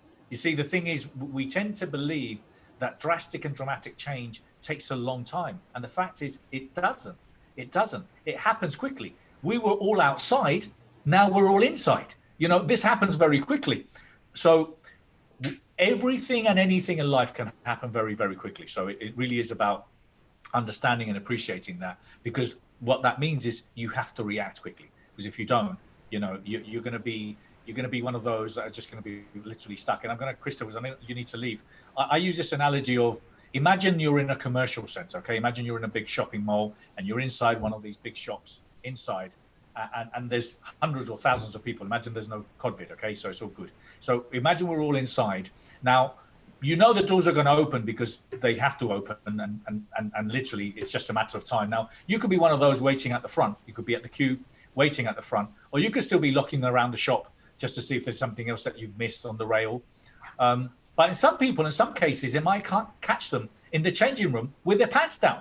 So, you know, the thing is, you need to make sure that you're at the front. You're at there ready for when the doors do open, that you take advantage of that time. So it is a time of opportunity. I just want to take this quick opportunity, Krystylle, to thank you so much for being here. Lovely to see you again. I was going to say we have to stop meeting like this, but we should carry on meeting like this because it's the only way we're going to carry on. We can carry on meeting like this. Let's carry on meeting like this. So I'll see you again next week, and I'm sure I'll talk to you next week anyway. So let's catch up. I know we've got things to talk about. So lovely to see you. Thank you for being here. Thank you so much. I just want to say this last thing, just related to mindset, is never let your mind dwell where it's unhealthy for it to stay. Never let your mindset dwell where it's unhealthy for it to stay. So I hope you all are not dwelling like that, that you're doing what you need to do to dwell in very, very safe, creative, and productive areas. Everybody take care. Thank you so much. Lovely to see you again. Take care, Krystylle. Thank you. And Amira, I'm going to give you the mic again. Chantelle, you're going to stay with us for a little while, aren't you? I can hang in. Yeah, hang in. Yeah, please, yeah. So I'm just going to introduce Cindy Jorgensen. Cindy is, along with Bryce Jorgensen, are the founders of Health and Wealth for Life, and have been an Isogenics associate for 14 years. She's a cancer survivor and found Isogenics to improve her stamina, mental clarity, and increase, well, pretty much anything and everything, really. I've heard so many great things about it. So how are you, Cindy? Great. Great. We're doing great. Thank you so much for bringing me in today. My pleasure. Passion for this industry. Thank you so much, and I'm delighted that you can make it. I knew you were gonna join us last week, and then we had some technical issues this morning, but we got you here, and you've got a great view there. I've got to say, Cindy, just make sure you close the window, because it might get a little bit windy with that beautiful view you have. So how are things with you? How are things with you? I just couldn't be better right now. I know the last time we were going to pull me on an interview, I have a son. There's 80,000 missionaries for the Church of Jesus Christ of Latter-day Saints. 40,000 are foreign, and try still not to get emotional. I had my son kind of held hostage in Brazil during this time. So they evacuated them a little over 2 weeks ago, and now I've got him back. So I don't know. I'm going to teach you a lot about building businesses and making money. Actually, we do about 30 million. I head up a team that does 30 million. Over 100 million has actually been created through my team. But right now, I'm just living the dream, having my son home, and it's just been beautiful. Well, I can see it in your face. I can see how happy you are. So we'll jump into the business aspect in a minute with you. Amira, so with, in particular, obviously, how has your business changed, if in any way, and also how are you transitioning, if in any way, to to kind of where we're moving towards now? Because again, things, whatever it is, will become normal, but not the same normal. Yeah. So thank you so much for that question. So sorry, that was for Amira. So sorry. I'll ask you the same question, but I was asking Amira. Just bear with me. Sorry. Okay. Great question. Fundamentally, my business hasn't shifted. It hasn't needed to, but there are some tactical things that are different. I used to be on the road a lot, traveling to speak at different events like the Best You and things like that. And so there's less of that output and of energy and you know, time on the road, which has freed up a huge amount of just bandwidth for my team, bandwidth for myself to put into different channels, which have been on our mind for a long time. So we just launched the Unstoppable Woman podcast, and that's going gangbusters.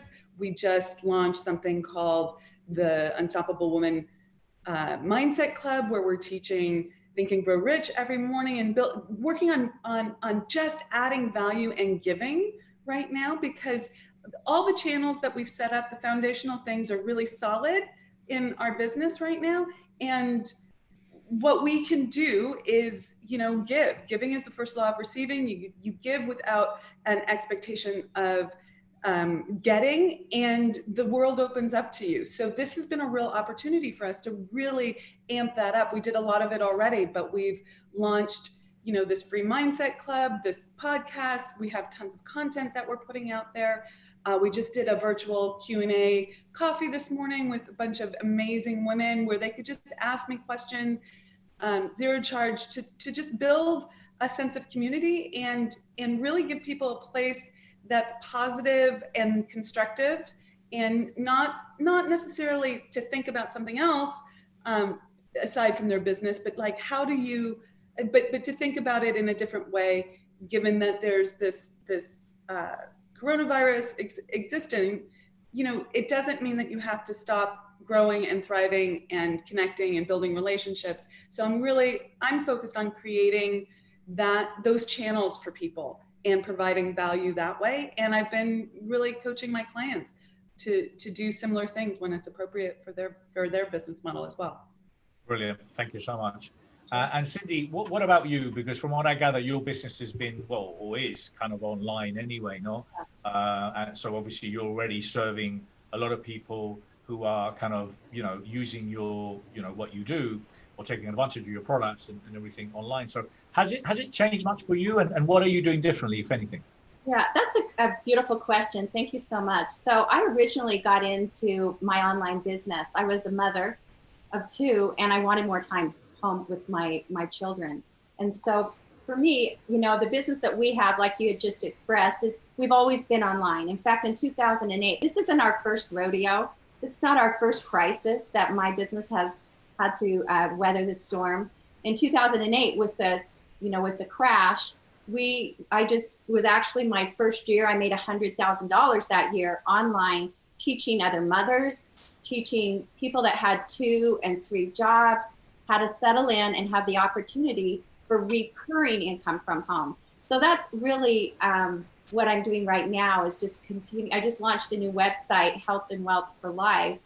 And that's my platform now, personal development with a compensation plan. So let me kind of talk a little bit about that. And you brought that up in your last questions with your last set of panels. Mm-hmm. The need for money, you know, we need to be feeding our families, and we weren't meant to just squalor and work all the time. So when I was looking at the opportunity to stay home with my family more, but keep my foot in the business world, that was very important to me. I looked for reoccurring income, which meant that, you know, it was like if you rent a house, if you have a house that you rent out, apartments, or you do a blog or other things where you can always be making, kind of like set it and get it. And so that's what we teach with our reoccurring income, is the ability to build massive amounts of income coming in without always being there, being a life coach, you know, consulting. So I have both. I have a mentorship where they, you know, get growth in all areas of their life, physical, financial, spiritual, social, and then we actually invite them to do contribution. But I'm a business builder with a healthy lifestyle approach, creating reoccurring income from your home. So that's what we've been doing. And we've just, you know, like many of you, you know, I do a huge weekend, like 25% of my income will come on a speaking engagement at Best of You or other speaking engagements. So that's been a little bit of a challenge. Yeah, so we're turning all of that online, you know, trying to turn that online. And like you're doing these calls last night, I was on a call that I was filmed for 7,000 people last night. We'll be looking at the information that I sent on the Forbes Foundation. And normally, you know, we'll have that 7,000 people on a conference, and you get to use that emotional energy that you can only give in a belly to belly. And so we're just putting our, you know, our faith in God and our hope that people are shifting over to using the online tools, actually allowing me to speak on an online level, and it's working. It seems to be working. Thank you, Cindy. No, and I think that you know, one of the things that I was sharing obviously as well, that, you know, with the Best You, we're looking at creating the e-commerce, which we're going to launch in 3-4 weeks. So we'll have a whole product range, and, you know, there's so many different variations of it, from books to posters to t-shirts to inspirational messages to obviously recommended products, you know. And I've been a fan of exploring and understanding nutrition and looking at, you know, vitamins and obviously, you know, products that can enhance and give you, you know, what you need, because you don't necessarily get all the nutrients you need from food. So, you know, being well read and understanding what works and what doesn't work is very important for us individuals to grow. But quite rightly and quite, you know, there is a lot of money to be made in being able to diversify and to explore, you know, products that you believe in, that you would be happy to say, you know what, I'm gonna back it, and I'm gonna sell it. and the whole e-commerce section is just, it's another world. I mean, you literally can open up a shop within 24 hours if you wanted. Yeah, you know, absolutely. you've got a whole product range, and literally all you do is you stick it on your webpage and drive traffic to it. Now, again, it's like every business. How good are you at marketing? How good are you at driving traffic? How good are you bringing people over the line? But the bottom line is you don't even need the products, because it's all supplied, and you just simply act as a middleman. So I'm going to come back to you, Cindy, because I really want to explore more about kind of what you're doing in a little bit more depth to provide people, you know, kind of ways to go down that. What are you doing, Chantelle, for example, for that, you know, kind of recurring revenue for you? Because again, quite rightly, as Cindy was pointing out, you know, either you own properties or you own properties and you invest in stock. You know, you need to diversify to make sure that you get hopefully that money coming in. And if you haven't done that and you're finding yourself in that place now where you didn't do it, well, let me just tell you, it's not too late. It's just a matter of learning. It's a matter of listening. And it's a matter of taking action. So what are you doing, and what your advice would be on taking action? Yeah, absolutely. Well, I'll start with what am I doing? Absolutely. So I've been in the real estate world, so I definitely have that stream going. So that has been a blessing, as well as I've actually switched a lot of, I've been in the online world for a while, mostly just in sharing information, because I traveled so much, because I lived in different areas. So I have people I know in the Caribbean, in Japan, in Australia, etc. So obviously the best way to connect is online. So I've been in the online world. At the same time, I'm fresh to LA. I'm here local in LA. And so I'm building a new marketplace. So absolutely I believe there's a fine line between wanting to diversify in so many different things, because, you know, multitasking, I'm sure we all have heard now, is like it's the enemy of productivity, right? Because it's really just switching. And so to stay focused on one thing. So it's a really great question, Bernardo. How do we stay focused on something but learn how to diversify at the same time? Yep. So for me, what I've discovered, and what has people that I know that are really great at diversification, is you stick to one thing, hit a goal, and then move to the next. And that's how you start to diversify. But to do everything all at once, you can't ride 2-3 horses at the same time. So my goal, my focus right now is to really penetrate the online world. So I have a couple of things working for me in the background, of just investments that I've done in my time, but right now is to really work with the online world and the new courses that I have out, just to be able to share. But, you know, and you said it, marketing is very important. The ability to market is really huge, because there's a lot of times where I said to myself, look, you can serve, but if nobody knows you, what good is that? If you don't have the clients coming in, what good is that? So I've started a podcast as well. Obviously it's a free podcast. That was back last year. It's called Wake Up and Live. So it's a podcast and an online TV show.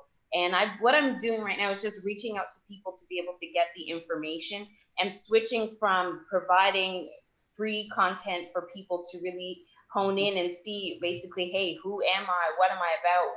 What's my message? And why would they connect with me? And moving it into now the online program. So that's really the area that I'm at. It's very exciting. Exciting. Love it. Absolutely. Diversifying is good, but keeping the focus and not trying to be like a mad cow doing all sorts of things. And then I've got to say, there are some people that, are more capable of doing a number of things than others. Some people maybe can only stay focused on 2 or 3 things.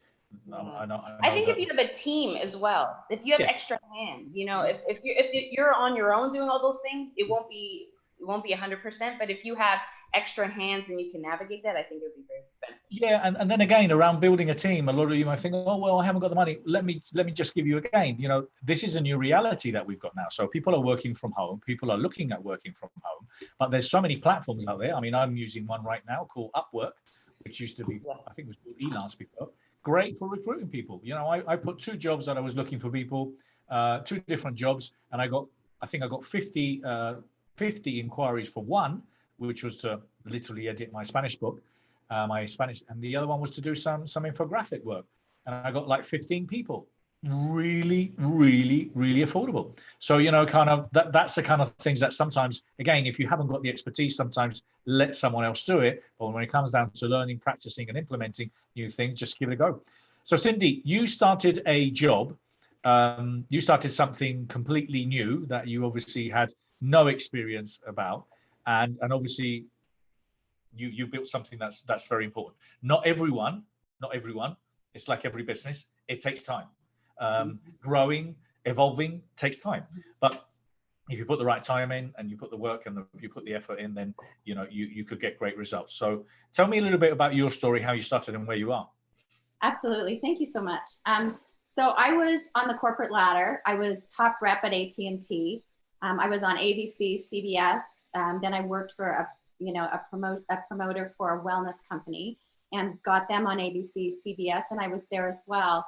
And I just remember a time we were, I'd just gotten done with all this new television, something I wanted to do.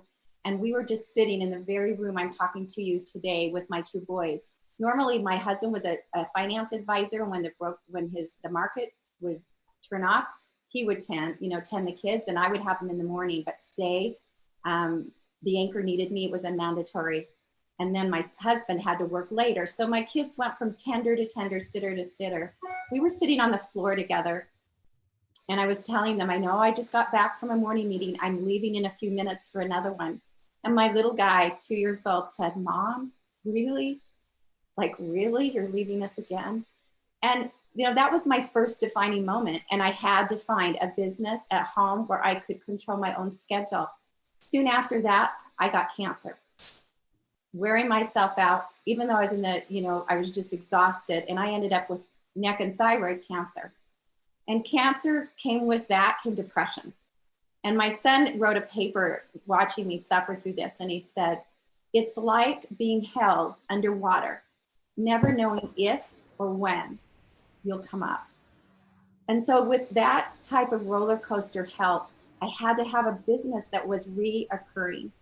Now, when we say you're in business for yourself, but not by yourself, that's the greatest magic. There's literally dozens of people that are on the team, form a team, focus, have your dream. But there were multiple people when I couldn't do my duties as a leader. There were other leaders, my leaders, other leaders in the company that could continue with the systems and programs.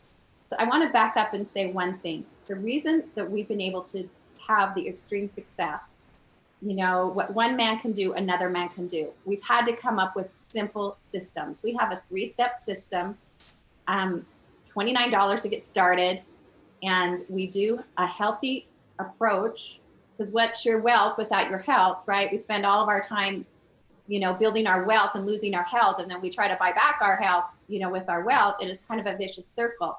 So I chose an industry with reoccurring income that actually would maximize your health. And we give a money back guarantee. So it's $29 to get started on the business with me. And then the products actually replace grocery money. and we line it up that way so it's affordable and customizable for each person. And then they're on this journey, and we don't charge for most of our personal development that we do. We do it online, but we also do it in Zoom calls. I don't charge. I am, building some CDs, and I've got a book coming out, How Health Can Change Your Life. But for the most part, this is the beauty of my industry in personal development. It's Health and Wealth is a personal development program with a compensation plan. You earn while you learn, and we help to build you and build skills. I can't hear you. Sorry, I could hear myself, but no one else could hear me. I'm here now. So what I was saying, Cindy, is that in particular with the products that you're, for example, offering, why are they? And hey, Candace, I'm going to introduce you in a minute. Thank you for being here. Candace Coleman, ladies and gentlemen, is in the house. So what I wanted to ask you is why are these products in particular, without, I don't want you going into too much length, but obviously sure. I want it to be educational. I wanted to know, why do you believe this product is good? I've been reading a lot, and I use human growth hormone because I've read a lot about it. So why in particular do you believe that these products are good and obviously helped you? Yeah, absolutely. So the products that I used are based on science, and so here's actually we can't see the picture, Cindy, because of the green screen behind you. You're just going to have to explain it. Oh, okay. Yeah, basically what we have is I've lost over 43 pounds. So you can see that as a cancer. We can't, Cindy, we can't see them because of the green screen. You're just going to have to explain. Oh, okay. Yeah. So I was exhausted, physically depleted. And then I got cancer. I gained over 25 pounds in 30 days. And so the products actually help restore my health from a size 14 to a size 2. But the thing that's important when you are setting up a product alignment, so what I want to invite everyone to do, you need a product alignment. If you're a personal development coach, you need a physical type of alignment so that when you're trying to teach people about their minds, about how to have what they want, their dreams, the body is a gift from God, and we need to restore that body and make it at its optimum. So I always say to the people I coach in business, get a product alignment. Now with ours, we have science-backed product. So my main product right now, I only promote 2, and my one is a telomere health product that's just been new on the news. So our chromosomes, they start to fray at the end like a shoelace. And we did research in science. A Nobel Prize in health science was given for that. It actually comes in and restores these chromosomes. And so people that were, so if they're looking for energy, improved memory, improved memory. Oh yeah, did I say improved memory? You did. Or even if they want to get back to the weight that's on their driver's license, you've got to restore at the core. You've got to restore at the core. And that's what my telomere product does. And then the other thing our body needs is fuel. So the individual cell has to have fuel. You have to always be replenishing with fuel. So we have a nutritional shake that has all the minerals that create, lowers cravings, but builds up the body, And so what we're finding is people's lives are actually changing, and it's not a get rich, a get well quick. But it is continually, you have to brush your teeth every day. You have to fuel your body with nutrition. And the shake that we use increases your immune system 500%. So what I'm doing right now is I'm continuing to do these online programs, large virtual meetings, or even small meetings, because we know that people need to pay their payment, their house payment. And some people want the vacations and the other dreams. They need this base financially, but the products themselves are so core to health. So these are the 3 things you want to look for when you're doing a product alignment. Number 1, is the product emotional? Can people get excited when they look or feel differently? Number 2, is it visual? Can you see it? So emotional, visual. And number 3, is it consumable? Are they going to continue to reorder so that you continue to have recurring income? Now, it's not like an investment, like, okay, I'm going to buy myself a business You still do things, okay? It's called network marketing. It's not just like free money. But the beautiful thing is you know, that we've got a simple system, that the products that we represent actually are money back, and that you have most of your learn while you earn doesn't cost, it's low cost or no cost at all. Cindy, thank you so much. And the reason I wanted you to explain this is because I'm a great believer in obviously providing people the skills and obviously ideally the recurring revenue. I've seen a lot of people in the personal professional growth industry who are phenomenal at what they do. They're really good. They're very talented, but then unfortunately, they haven't got the revenue coming in.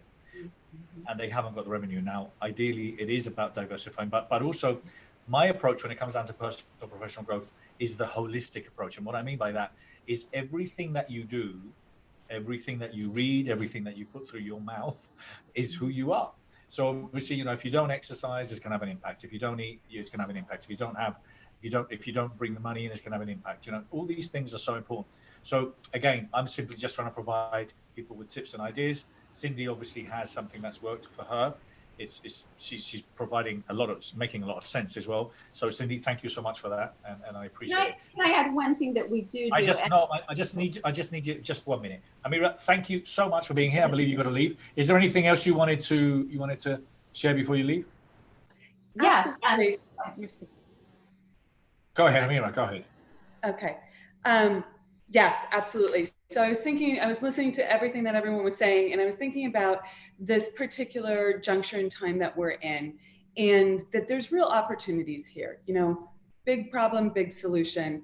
That's the two sides of the situation, and they were always both here. And how do you get out of your own way and have the courage to go for it, to do more, be more, and create more in this world, to really step into your natural gifts and the value that you're providing? And what I'm hearing from all the speakers here is how much they are stepping forward into the opportunities that are here, the life that is in front of us. And sometimes people feel like they don't know the way, or they don't know how, or they don't have the experience. And I just want to hold up a little bit of a shining light that, have the courage to go for more. One of the things that is part of my stance with the Unstoppable Woman is that you have to be fearless in pursuit of your desires and your goals and your dreams, and as honest as you can about what's stopping you so that you can move through it quickly. And there's so much opportunity here to make the kind of quantum leaps that you were talking about. Like, you can course correct very quickly here if you figure out how to get out of your own way and step into that courage that is your divine right, that's inside of you, and that you can really access quite easily. So I just want to hold that up. Like, everyone, go for it. Have a good time. Really step forward. Thank you so much, and I love get out of your own way. A lot of people should listen to that. Get out of your own way. Sometimes you're your own worst enemy. You don't know how great you are. You don't know how many resources you already have. For Amira, so thank you so much for that. I appreciate you being here. Thank you. And I just wanted to add, I wanted to say, Forbes, I know you're there. Leigh, you're there. Thank you so much. I'm going to let you in a minute. Amira, thank you so much for being here. I appreciate it. Thank you. Can I give my website? Are you all right with that? Go ahead. It's just the unstoppablewoman.com. There you go. Perfect. Great. Thank you so much. I appreciate that. Thank you. Okay. And yes, but listen, you ask, you can get. Now, what I wanted to say is that regarding that, a lot of the times I've been sharing in the last couple of weeks, and I need to introduce a couple of people I have here, is the power of association, the partnerships. Sometimes, if you don't have the platform, reach out. We're looking for content. We're looking for speakers. We're looking to share, to contribute, to support each other. So again, reach out. If you don't have the platform, if you haven't got the connections, if you're interested in doing an event, or maybe a Facebook event, or you want to do a Zoom or something, whatever, and you can't do it on your own, hey, connect, partner up with people. This is a time where obviously we're seeing that, but we really need to step out. So Candace Coleman, I have Candace here. So lovely to see you. Yeah. Hello, Bernardo. So great to see you always. Lovely to see you. So Candace, I was looking at your I was checking your profile because I said, how do I introduce Candace? And I love she's squeezing the most out of life and helping others along the way. And she's got many skills, sales, producer, marketing, managing, she's product development. But I love that she's also, she's the Chief Creative Officer. I love that title. I'm the Chief Inspirational Officer, so we're definitely offering away. How are you, darling? How's things? And Candace used to be my former Legacy Club director here for Calabasas, so I have deep love and appreciation for her. And I'm very grateful to have met her and for her to support us. So great to see you. Thank you. Feelings mutual, Bernardo. How's things with you? How are you? How's the family? And what are you doing now? We're fantastic. This whole process comes in waves, and I'm sure, I don't know what everyone else has been saying, but started off kind of a vacation and everyone happy that we were home together and just enjoying it for a moment, and then the reality hit. What this, how big it's going to be, how long it's going to be. So there's just been this waves, but now I'm in this, what I'm hearing from a lot of people just on this call is the opportunity time. It's really time to got this gift of extra hours, how I'm looking at it, and I'm going for it. I'm taking a lot of online classes because I want to do something else that I've always wanted to do. So that's what I'm doing. Well, you're extremely well connected, and a lot of people follow you, and a lot of people look up to you. So I know you're stepping up your game. You sound very, Candace is one of those, she sounds very quiet and all that, but she's a little gold mine. She's working there behind the scenes doing some great stuff. So what are you working on now? What's this, when we come on the other side, what will have been developed? Well, I'm not ready to say yet because it's very exciting. I'm really, I'm trying to do a niche program product. It'll be primarily online, and but I will announce it, Bernardo. You'll be one of the first people when I'm ready to launch. But yeah, but I'm doing a lot of things as always. I've been transitioning for the last little over a year from a business, beverage business. So I'm really now taking that opportunity to, like, say, refocus and encourage other entrepreneurs to go for it. It's not a business that I do, but it's something that I'm just, anyone who's interested in starting something new, I want to be a cheerleader and supporter and kind of point them in the right direction. So that's what I'm doing on the side for some people, for some women that are just starting. And like I said, right now I'm just really relishing this, the extra time to learn and grow some skills that I didn't have in my tool box, and going to use it, hopefully be ready for when we're done with all of this. Brilliant. Well, Chantelle, I wanted to give you the opportunity to say something else before you have to leave, as you've been with us for a little while. I really appreciate your time. Make sure, Chantelle, that we connect, contact us, kind of when you've got your online content. We've got lots of people looking for kind of your expertise. So what's next? What are you, where is, I've been saying that I just think what's going to come on the other side is just going to be tremendously exciting. Yeah. I'm a little bit masochistic when things get really challenging, when things get really difficult. I kind of, it's not that I love it. Don't get me wrong. I'm scared like everyone else. Okay. But what I'm saying is that I think the best, I really realize how resilient I am. I really realize how much I want to go for it. I feel like Rambo. I put the knife in my teeth, and I'm ready to go into the jungle. Let's go. So what are you going to be doing, and what's that new you going to look like? I love it. I love it. Great question. And thank you so much for having me. It's been awesome hanging out here and hearing all the other panelists. So what's next for me, this next version of myself, it's definitely not 2.0. I don't know what version I'm on, but it's, we keep elevating. Yeah. I'm really just honing in on sharing the content and sharing this information that I've put together. So having I've been training for almost 20 years in corporate at the YMCA. I started young, and it's just really been a big passion of mine to be able to see the aha moment in people, and taking all the information that I've studied and just really, and the things that has helped me in multiple ways, really get out there. So the webinar series and the certification, I'm an NLP trainer, so I'm going to be embedding NLP as well as some of the other material that I have gleaned along the way, and have a certification training, as well as programs to actually have people achieve the results now. So I always say, like, I love your perspective. Like, you're just ramping up, waiting for it's like it's here. You can feel it. I feel the exact same way. And I always say to myself, if the faucets were to turn on tomorrow, am I prepared for it? Because where preparation meets opportunity, you know, there's success. So for me, I am just fine tuning, making sure that I have my systems in place. Everything is automated. Everything, you know, everything is in place so that when I am about to share all this information, it's like clockwork, and I'm able to really effectively reach the many people that God has assigned, because I believe we all are assigned to groups of people. So I'm just excited. I'm getting prepared. I'll absolutely connect with you. I'm almost done, similar to Candace.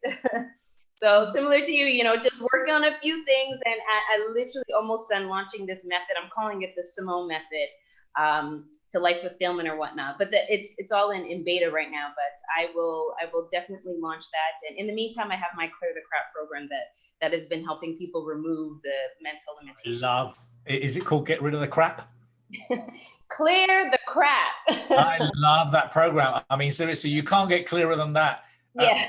Clear the crap, ladies and gentlemen, because there's a lot of crap, and physically, emotionally, mentally, there's so much crap. And obviously, you know, and it all starts with the wardrobe, starts to get rid of the shoes. This is a time, but also most importantly, mentally. So as I was saying at the beginning, hey, we're in, but it's a time for us to get out in our minds. So I love it. Do you want to leave your contact details, your webpage?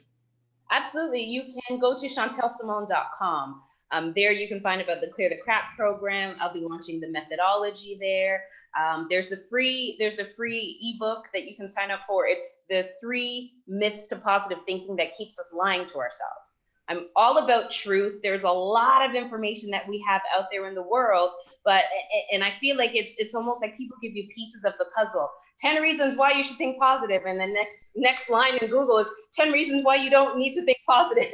You know, so there's so much contradictory information out there. So I just like to clear the crap even in that, and just streamline, get to the truth. And that's my message, and that's what I stand for. So please, absolutely, chantellesimone.com. Stay connected to me. Thank you so much. And as I said before, don't be confused. This lady might look like she's 12, but she started training when she was 3. I'm joking. She's been training for 20 years. Vast experience and knowledge. So lovely to see you. Thank you so much. Absolutely. Thank you so much. Take care. I have a few more guests. Thank you so much for being here. Thank you. Take care. Stay safe. I have a few more guests that are already here. I've got Leigh. You can turn the camera on when you're ready. Forbes, I know you're ready. Forbes was born ready. And then Anne-Marie Dubois, you're welcome to join us whenever you want, because you are kind of my last lineup of speakers. This has been phenomenal. Not a single man in sight apart from me. So this has been a blessing. Absolutely. Forbes, how are you? So I'm going to do a very quick introduction. I've got Forbes Riley here, ladies and gentlemen. She's the perseverance and determination. That's who she is. She's just phenomenal. She has had so many experiences in her life, and from challenging times, but she has been one of the most successful online sellers of content for so many years. And if you ask anyone if you know Forbes Riley and they say no, well, obviously they must be from somewhere very far, because everyone knows Forbes Riley. So Forbes, thank you so much for being here. Oh, hold on. Oh, wait, hang on. There you are. There you go. You know, it's so funny, Bernardo, you and I have been using Zoom since it started. It's fascinating to see the world change. And I love that you're bringing this together. I love that you surrounded yourself with women. You're a very, very smart man. Thank you. Absolutely. Listen, I'm just trying it to rub off me. And Leigh, how are you? Fantastic. Thank you. Leigh is, she guides men and women on their own path to find their power. She creates spaces and workshops with her mastermind groups. And her motto is, I got you. I had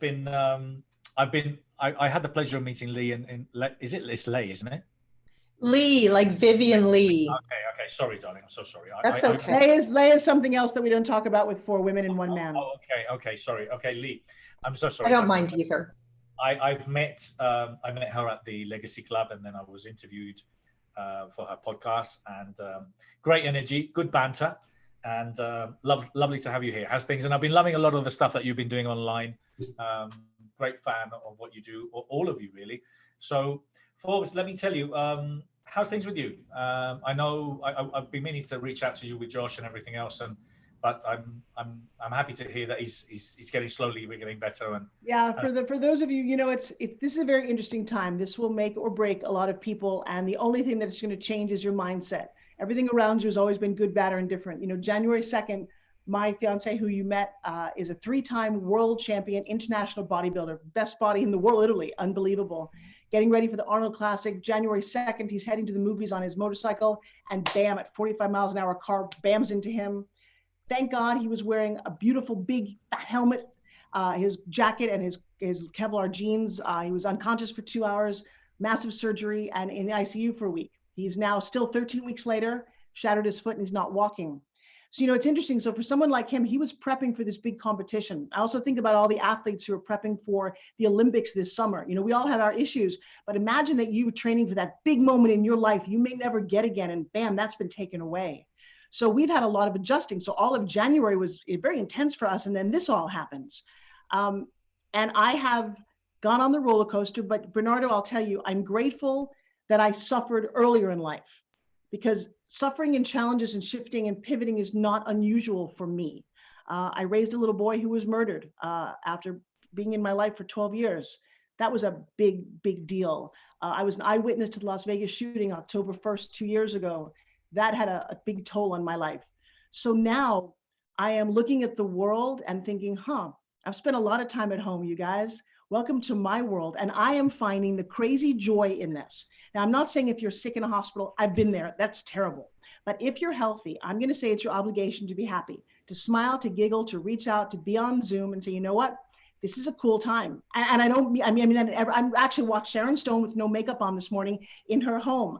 I watched Lily Tomlin and Jane Fonda, my all-time idol, with Martin Sheen doing a pre-read of one of their new scripts on a Zoom looking just the way we are. And all of a sudden, the field got a little more level, and the world is changing. And I've got 2 17-year-olds at home who are like, my daughter came down going, Mom, for school next year, for college, there's no more SATs. Our world is upside down. And I've got to say, if you're a person who likes going to the movies, this is like going to the greatest movie you've ever been to. It's great. And it definitely puts things in perspective when you go through the experiences and the life issues that you've had, and even recently, obviously, it puts things in perspective. And we've been talking about that, kind of all over the last couple of weeks. If we compare it to kind of like, our grandparents and parents that, went through war, they went through 4 or 5 years of that, right. Being age of 19 and going to war, kind of a lot of the stuff that we're struggling with, i.e. watching Netflix and Disney and getting stuffed, and using or having the cupboard full of toilet paper, which, by the way, I went this morning and there wasn't any. So I want to find out who you guys are. So I just want to do a quick intro with Leigh and then go from there. So how are you, darling? And how are things different for you in comparison to like a couple of weeks ago? Things are different for me. Thank you for having me, Bernardo. Things are different for me because my ass is in one place. I have 5 kids and my career, and I normally am running like a chicken with my head cut off.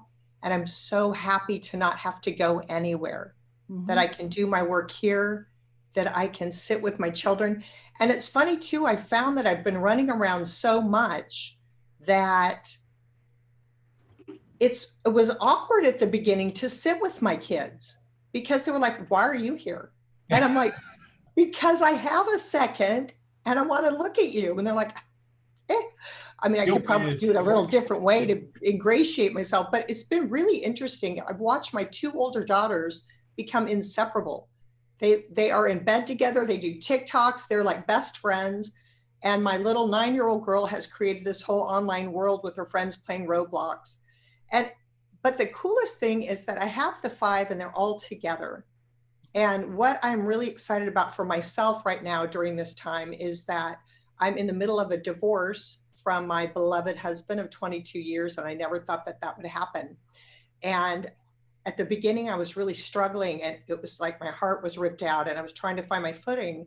And through this process of being angry and being mad at the mediator, and I don't know what, all this, my body hurt so much.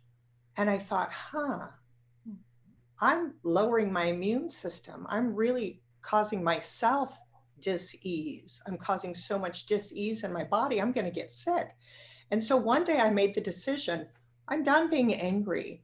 I'm going to go back to my happiness, the pure happiness that I am, regardless of what life brings me. So I've gotten anchored in that happiness, and it just happened right before, the COVID-19 came in and kind of took over the planet. And I feel good because I'm happy regardless of what is happening outside of me. And I think that is one of my biggest blessings I have given myself, with just a mindset shift, moving from fear to love, moving from victim to power. And it's been really incredible for me. Well, thank you. And I can only imagine, there must be so many beautiful stories. Unfortunately, my kids are like, they wouldn't want to be with me because they're 28 and they, and they're scattered all over the world. So I haven't got that. And I do miss them very much. So I think the idea around, embracing what's happening and what's going to come from this and these relationships, because, there's both ways. I've been speaking to divorce coaches, and I've been speaking to relationship experts. And obviously there's also the other side where there's a lot of tension from, couples that maybe were planning on divorcing or abusive relationships. And that can't be easy either. So thank you for sharing that. Forbes, what are you, amongst everything else that you've obviously always had a lot on your plate, where are you going now? What are you planning in doing? How? Because I know you probably, obviously you're not stopping and you're not taking this downtime.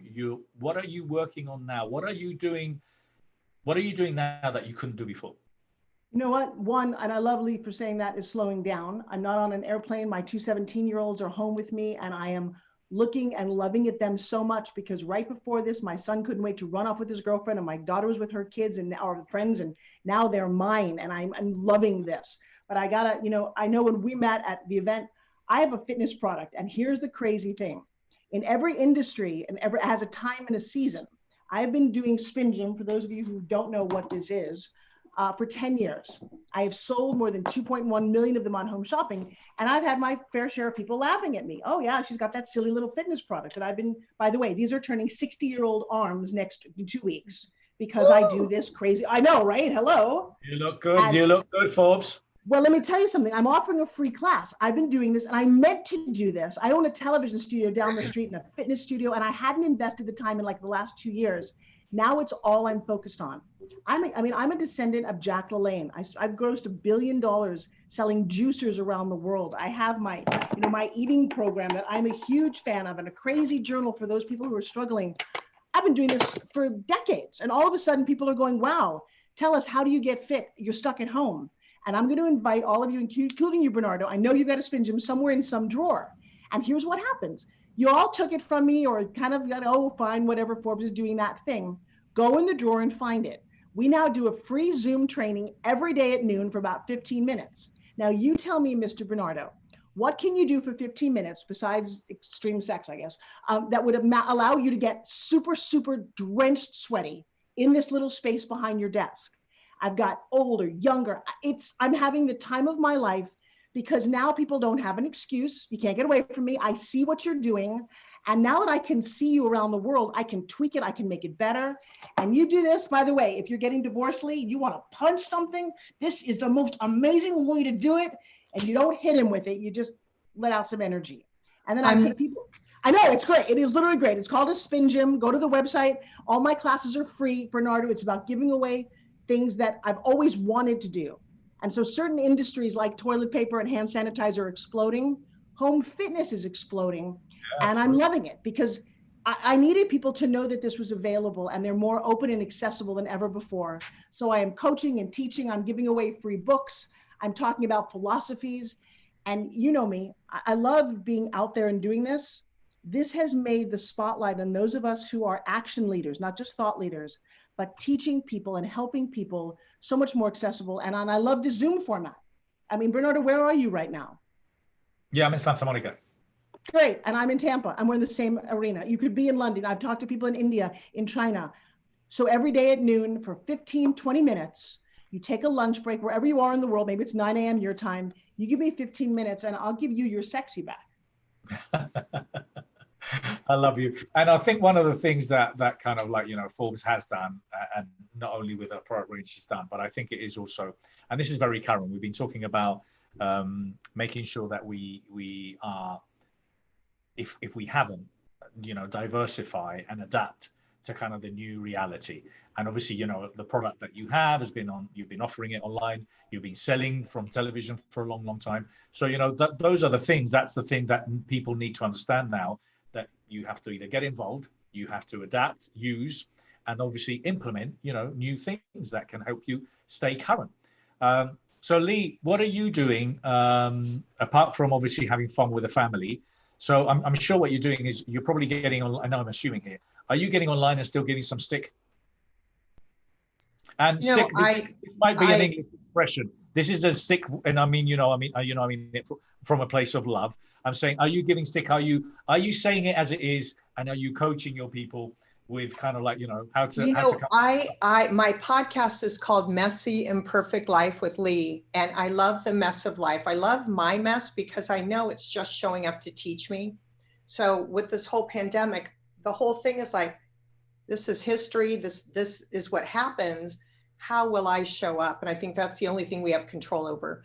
Right now I'm launching, I just did a soft launch, a pre-register for my For the Love of Divorce online course, because I've learned so much through it as I'm navigating. I'm already back to love, and I want to help other people do the same thing.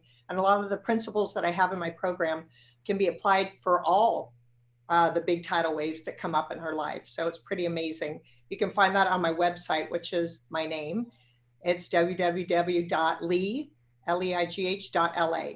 You can sign up for that. You get a sweatshirt and some faith product for early bird sign up. It launches April 20th.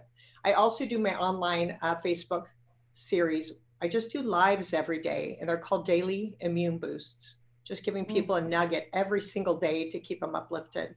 And if anyone wants to reach out to me to connect, to ask a question, to get a 15-minute free laser coaching, you can text the word Leigh, my name, Leigh, to the phone number 41242, and you have instant connection to me. And we can do a laser coaching session, get to know you more.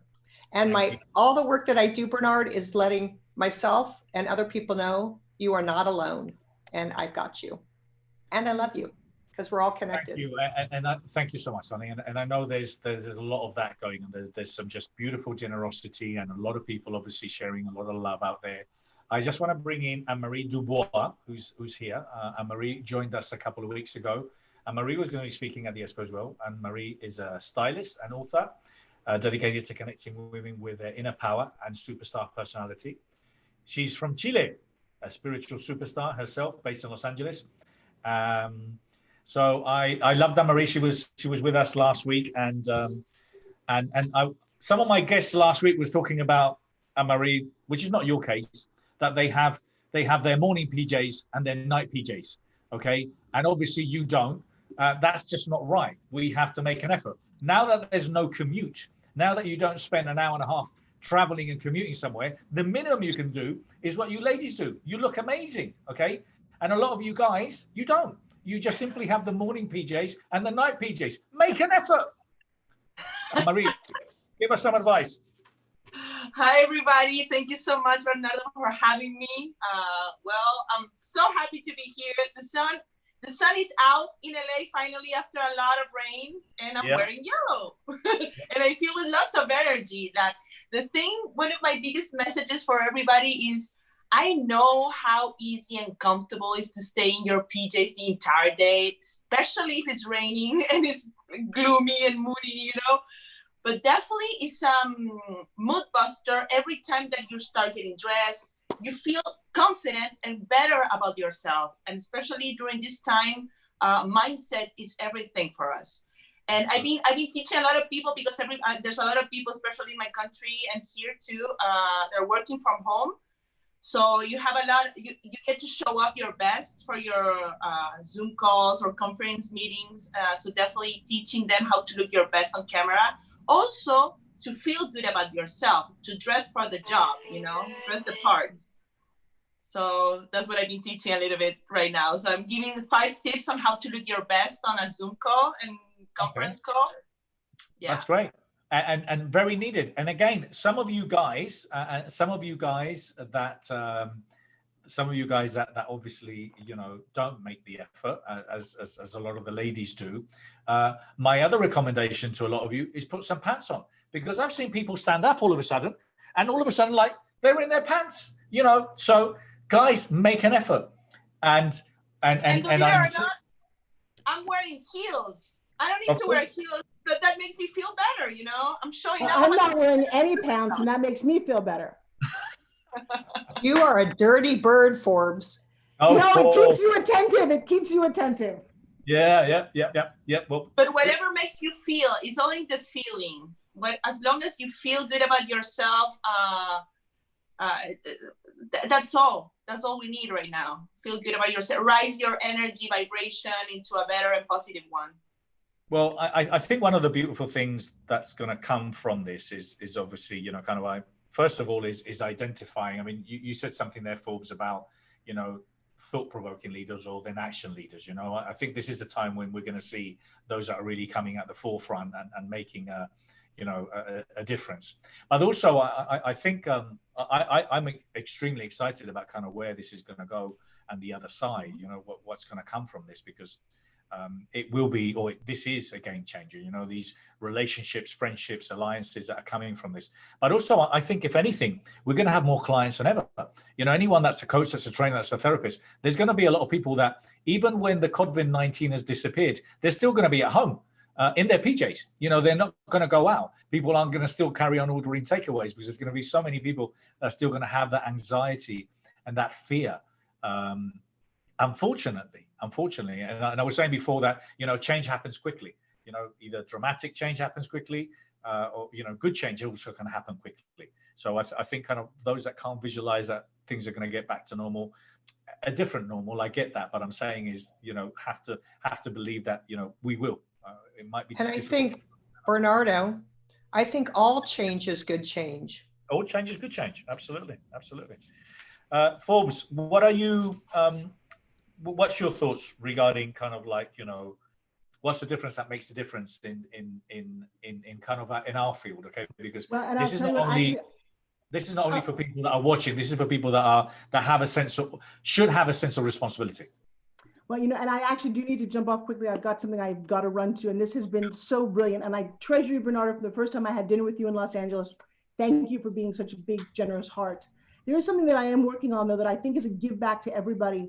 I've been on television my entire life since I was 16 in the Miss Teenage America pageant, hosting infomercials and television shows, but I've been a guest my whole life, and I'm turning 60 in 2 weeks. Number one, I'm having a birthday party on April 25th, virtually around the world. I'm excited to see how big this gets. Y'all have to bring your own beer and wine, obviously, and your own food and your own outfit, but I will let you guys know on social media. I've been hacked out of Facebook. I just got my Facebook account back with my 1 million followers yesterday, so I'm feeling a lot less stress.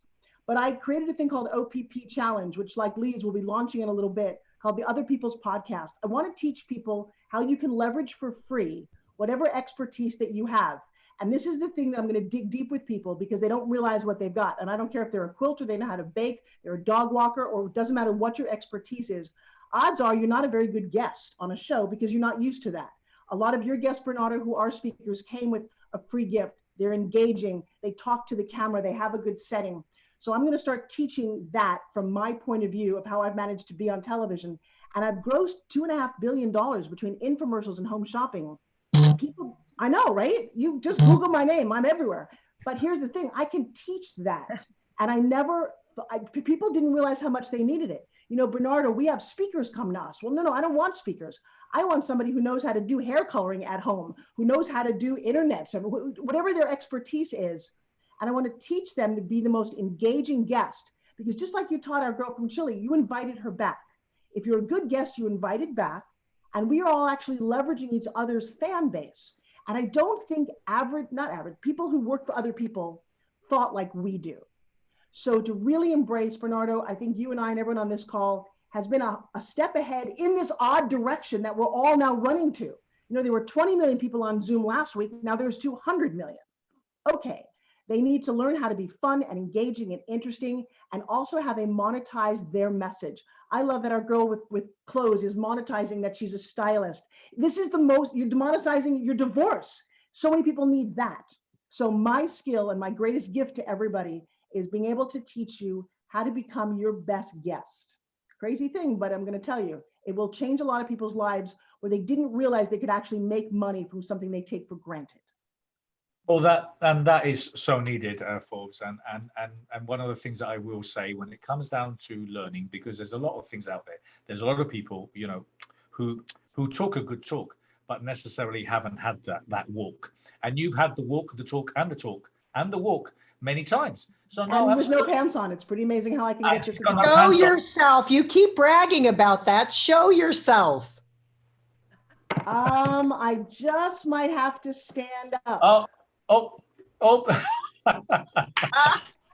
Love it, Forbes. Well done, Forbes. Loved it. Hey guys, I gotta run. Thank you so much. Thank you, Forbes. I love it. That was censored by Zoom, by the way. Thank you, Forbes. Well done. Lovely to see you. Take care.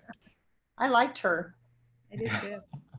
And did you see her guns? That was pretty impressive, I've got to say. I want to show mine, but I wore a long sleeve shirt. They're kind of ripped right now.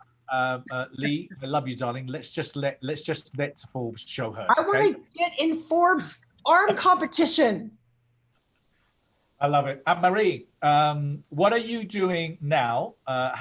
What are you doing differently? Because one of the things I'm asking you, and I'm poking you in the eye, and Candace, please, I need to come to you. So I wanted to ask you, what are you doing? And I'm poking you in the eye. What are you doing, pushing yourself? Because we're telling people, come on, go for it, do this and do that. But what are you doing differently? How are you pushing your envelope? Well, definitely. I live by myself here in LA, and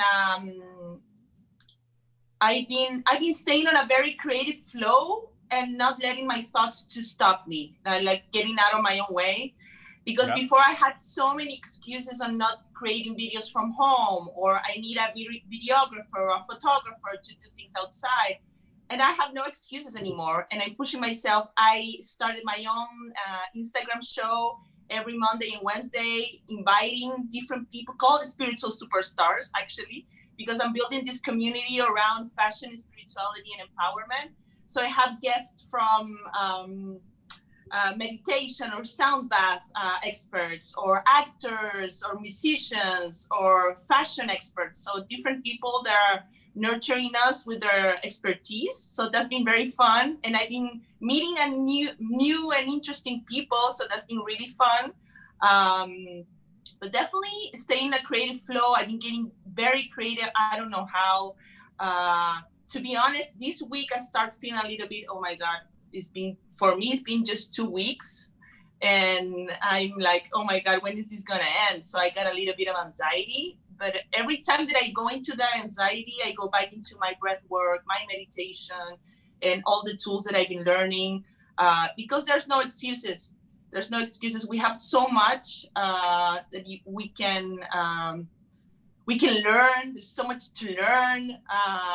Joining master classes or creating online courses. There's a lot of things going on. So definitely stay in a creative flow and accepting every time that comes any I don't know, negative emotion or a little bit of fear, but don't stay stuck in it.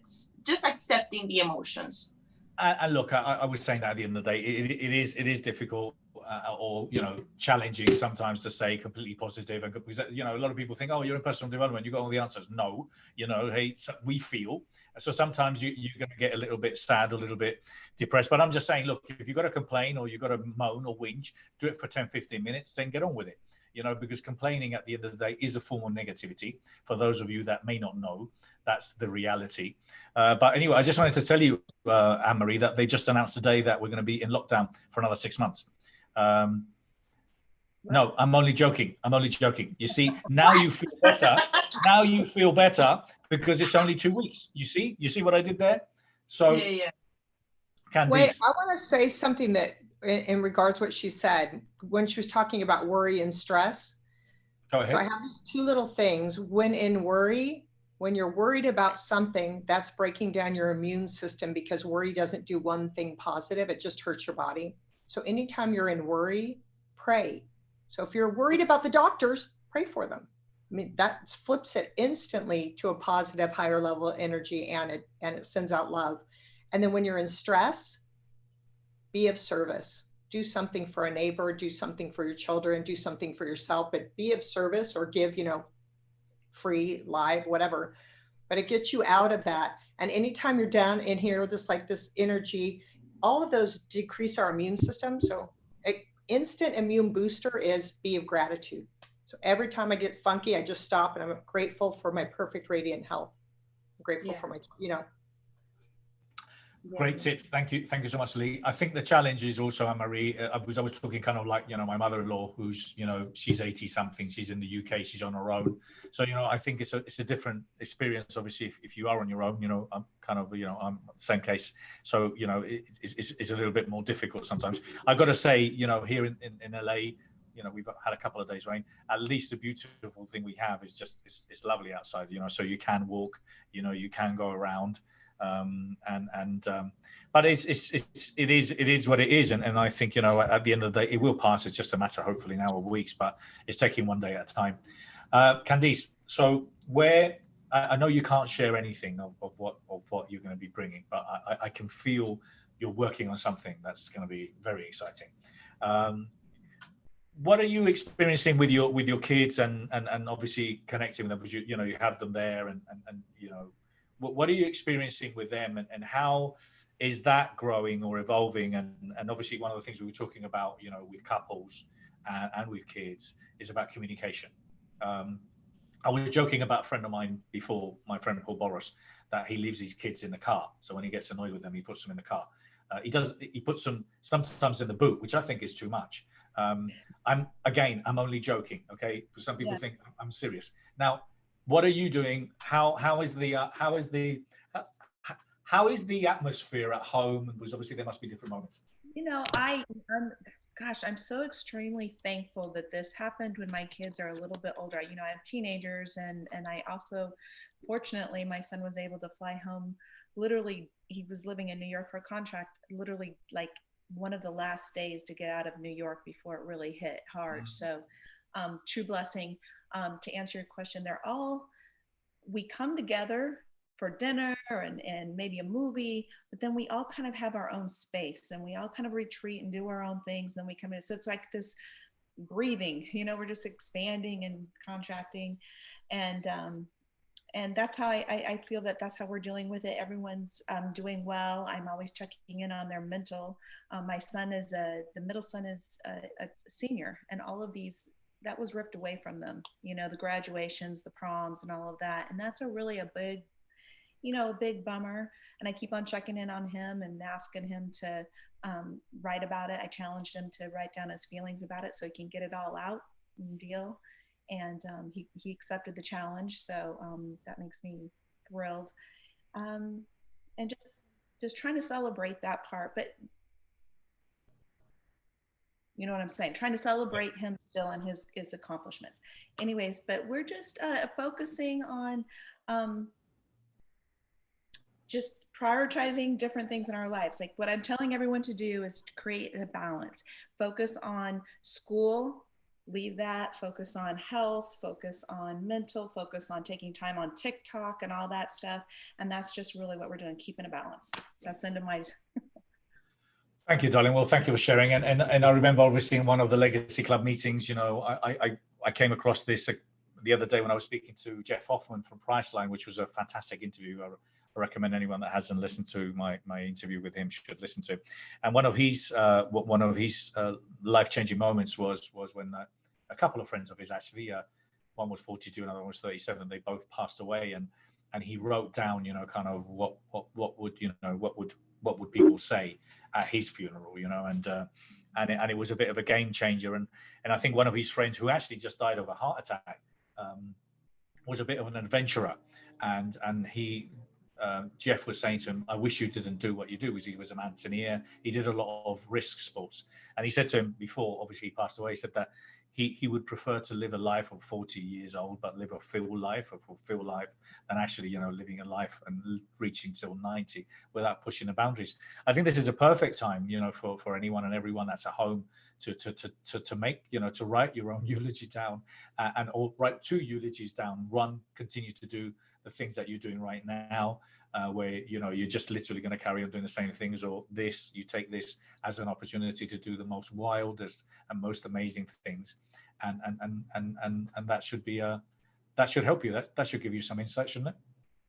Yeah, Bernardo, I love your eulogy assignment in the Legacy Club. It's a great thing for everybody. It really does shed light on a lot of things. So great job. And one more thing, I really love you did hit the ground running as soon as this hit, and all of the changes with the expo and everything. And it's really cool to see you just really getting out there and getting all these speakers and promoting them. And so great job, Bernardo. Thank you so much. Thank you so much. I love my job. It's challenging, but I love my job. And if anything, it's just given me more of a challenge, I challenge on. So we've got, I announced it before, but I'm going to hopefully be announcing next week some big, massive global project that I have, because I want to do something that's really special and stands out. And I'm reaching out to people to help me and contribute, and some of them aren't coming back to me, so I'm going to do it on my own. But then I know a lot of other people will come and help me and support me, because it's so big that I can't do it on my own. So more on this coming soon.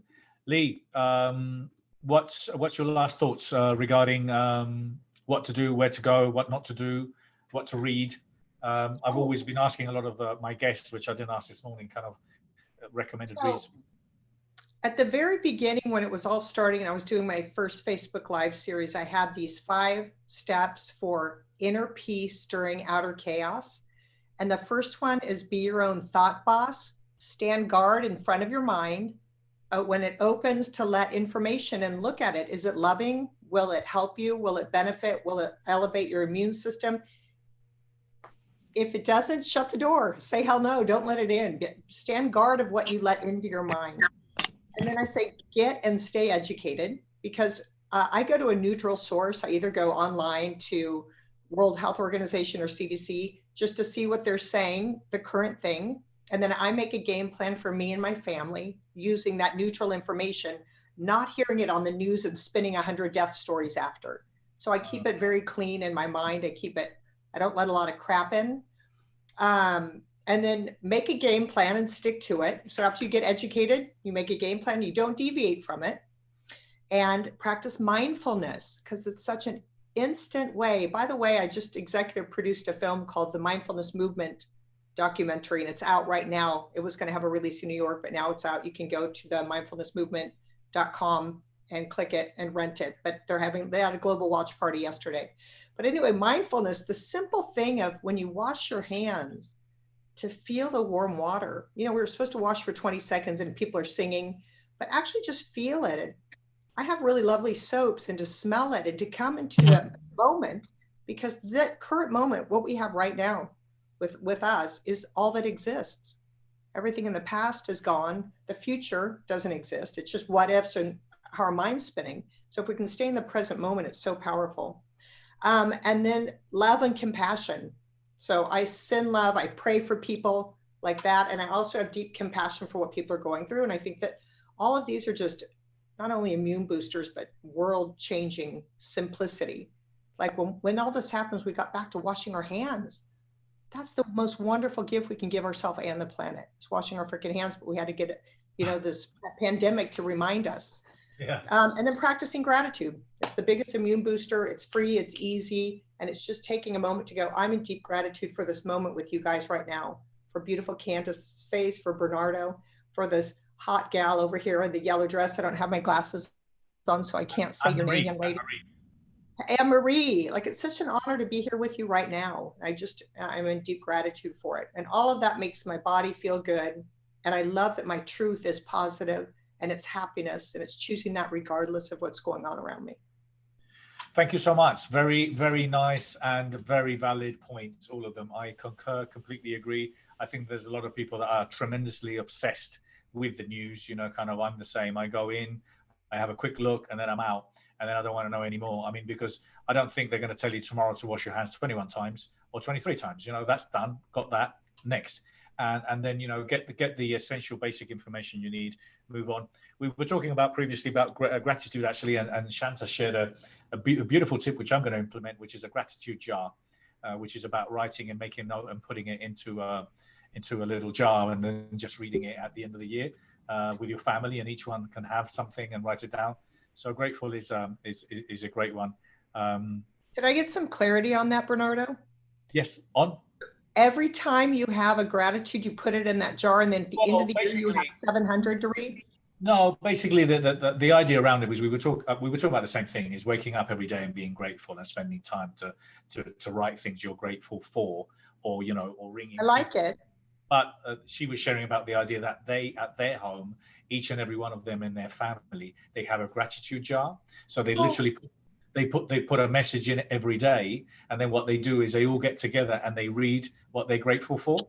And I just think it's beautiful. So sweet. Yeah. So instead of you writing it, yeah, absolutely. So not only you writing it down, which might be is helpful, is actually just having it in a jar and then sharing that with your family is quite deep. So I love that. Anne-Marie, what are you? One of the things I wanted to, if there's any recommended reads or anything that you would recommend people to do, what are you focusing more on learning right now, Anne-Marie? Because I think that I was saying is that becoming friends with technology, definitely. More friends with technology. Okay. All right. But when it comes to that gratitude, that notes that you were, or gratitude journal or something that you're doing, what I've been doing is when it comes to practicing self-love, I've been writing to myself little, I'm going to show you now, little Post-its, like little hearts, like little love notes to myself, and put it on my mirror. So for the people that live by themselves, that maybe they don't have a partner, it's a good reminder to yourself, practicing this self-love and writing to yourself like acknowledgement, or you're so beautiful, thank you so much for being who you are, or you look amazing, you're so sexy, you know, all of those little notes. I think that's been helping me a lot since I started this experience that we're living. Yeah, that's lovely. No, and I was talking also to Krystylle before. She was talking about having in these spaces that we work, having different sections and different areas, you know, to remind you of things. I think for me, it's about making sure that you're getting crap done.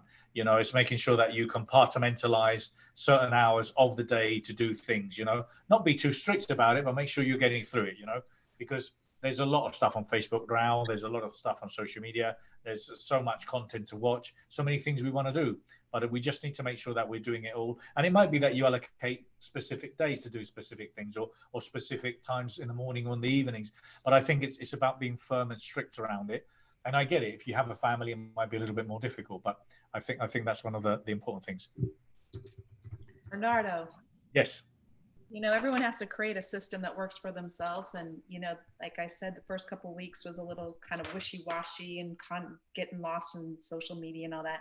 So I went back to a program I created for myself. I'm not promoting it. It has to be something that works for you. But I literally do create a schedule for myself. Meditation in the morning at 8, you know, at this hour, I'm going to go online and schedule for, you know, to learn this.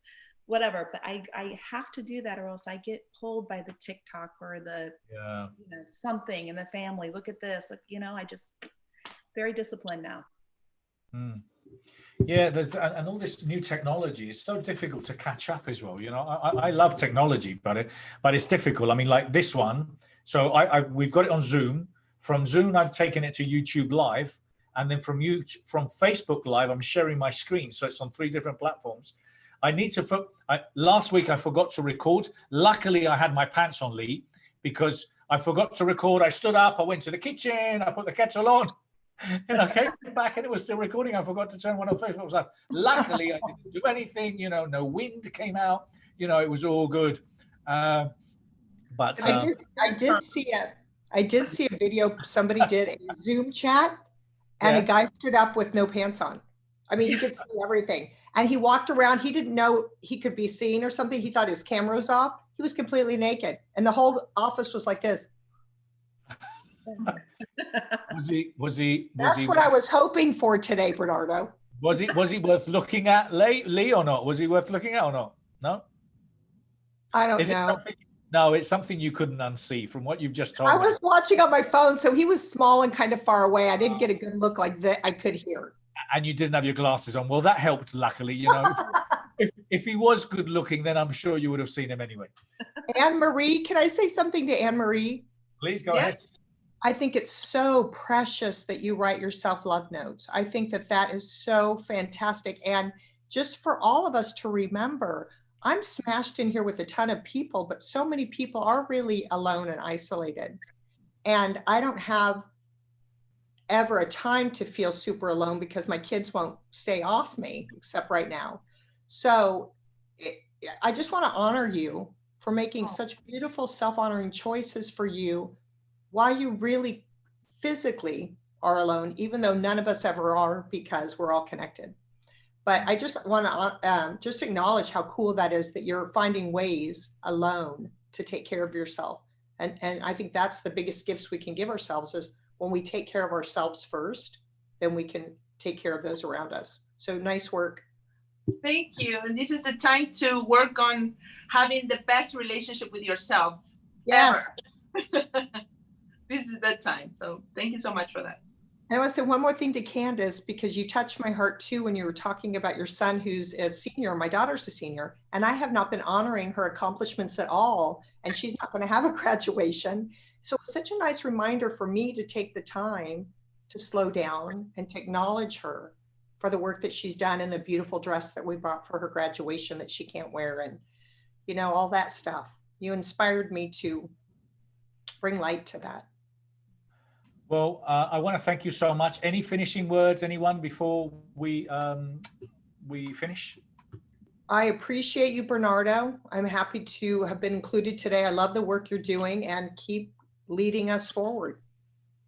Thank you so much. My pleasure. And I'm very grateful. You know, I told you I love your energy. Keep doing what you're doing. And I was going to say don't be shy, but no, quite the contrary. Listen, thank you so much. Candace, thank you so much. So lovely to see you. Stay in touch. I miss you.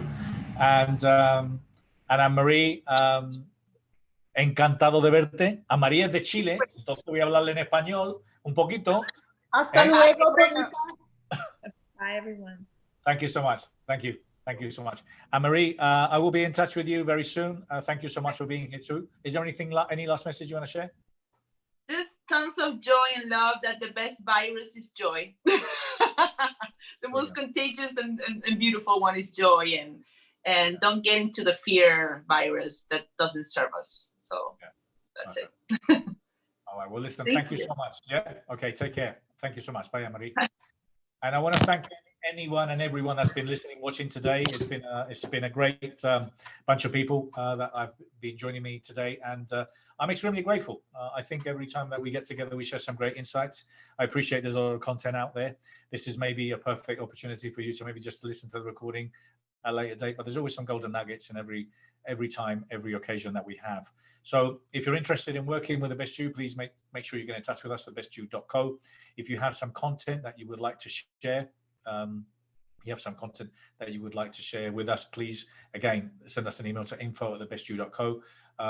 We are offering some free access to thebestyu.online. So if you go there, we've got more than 600 expo talks, interviews, courses, all sorts of things. That's all at thebestyu.online. If you're interested in working with me, my webpage is Bernardo-Moya.com.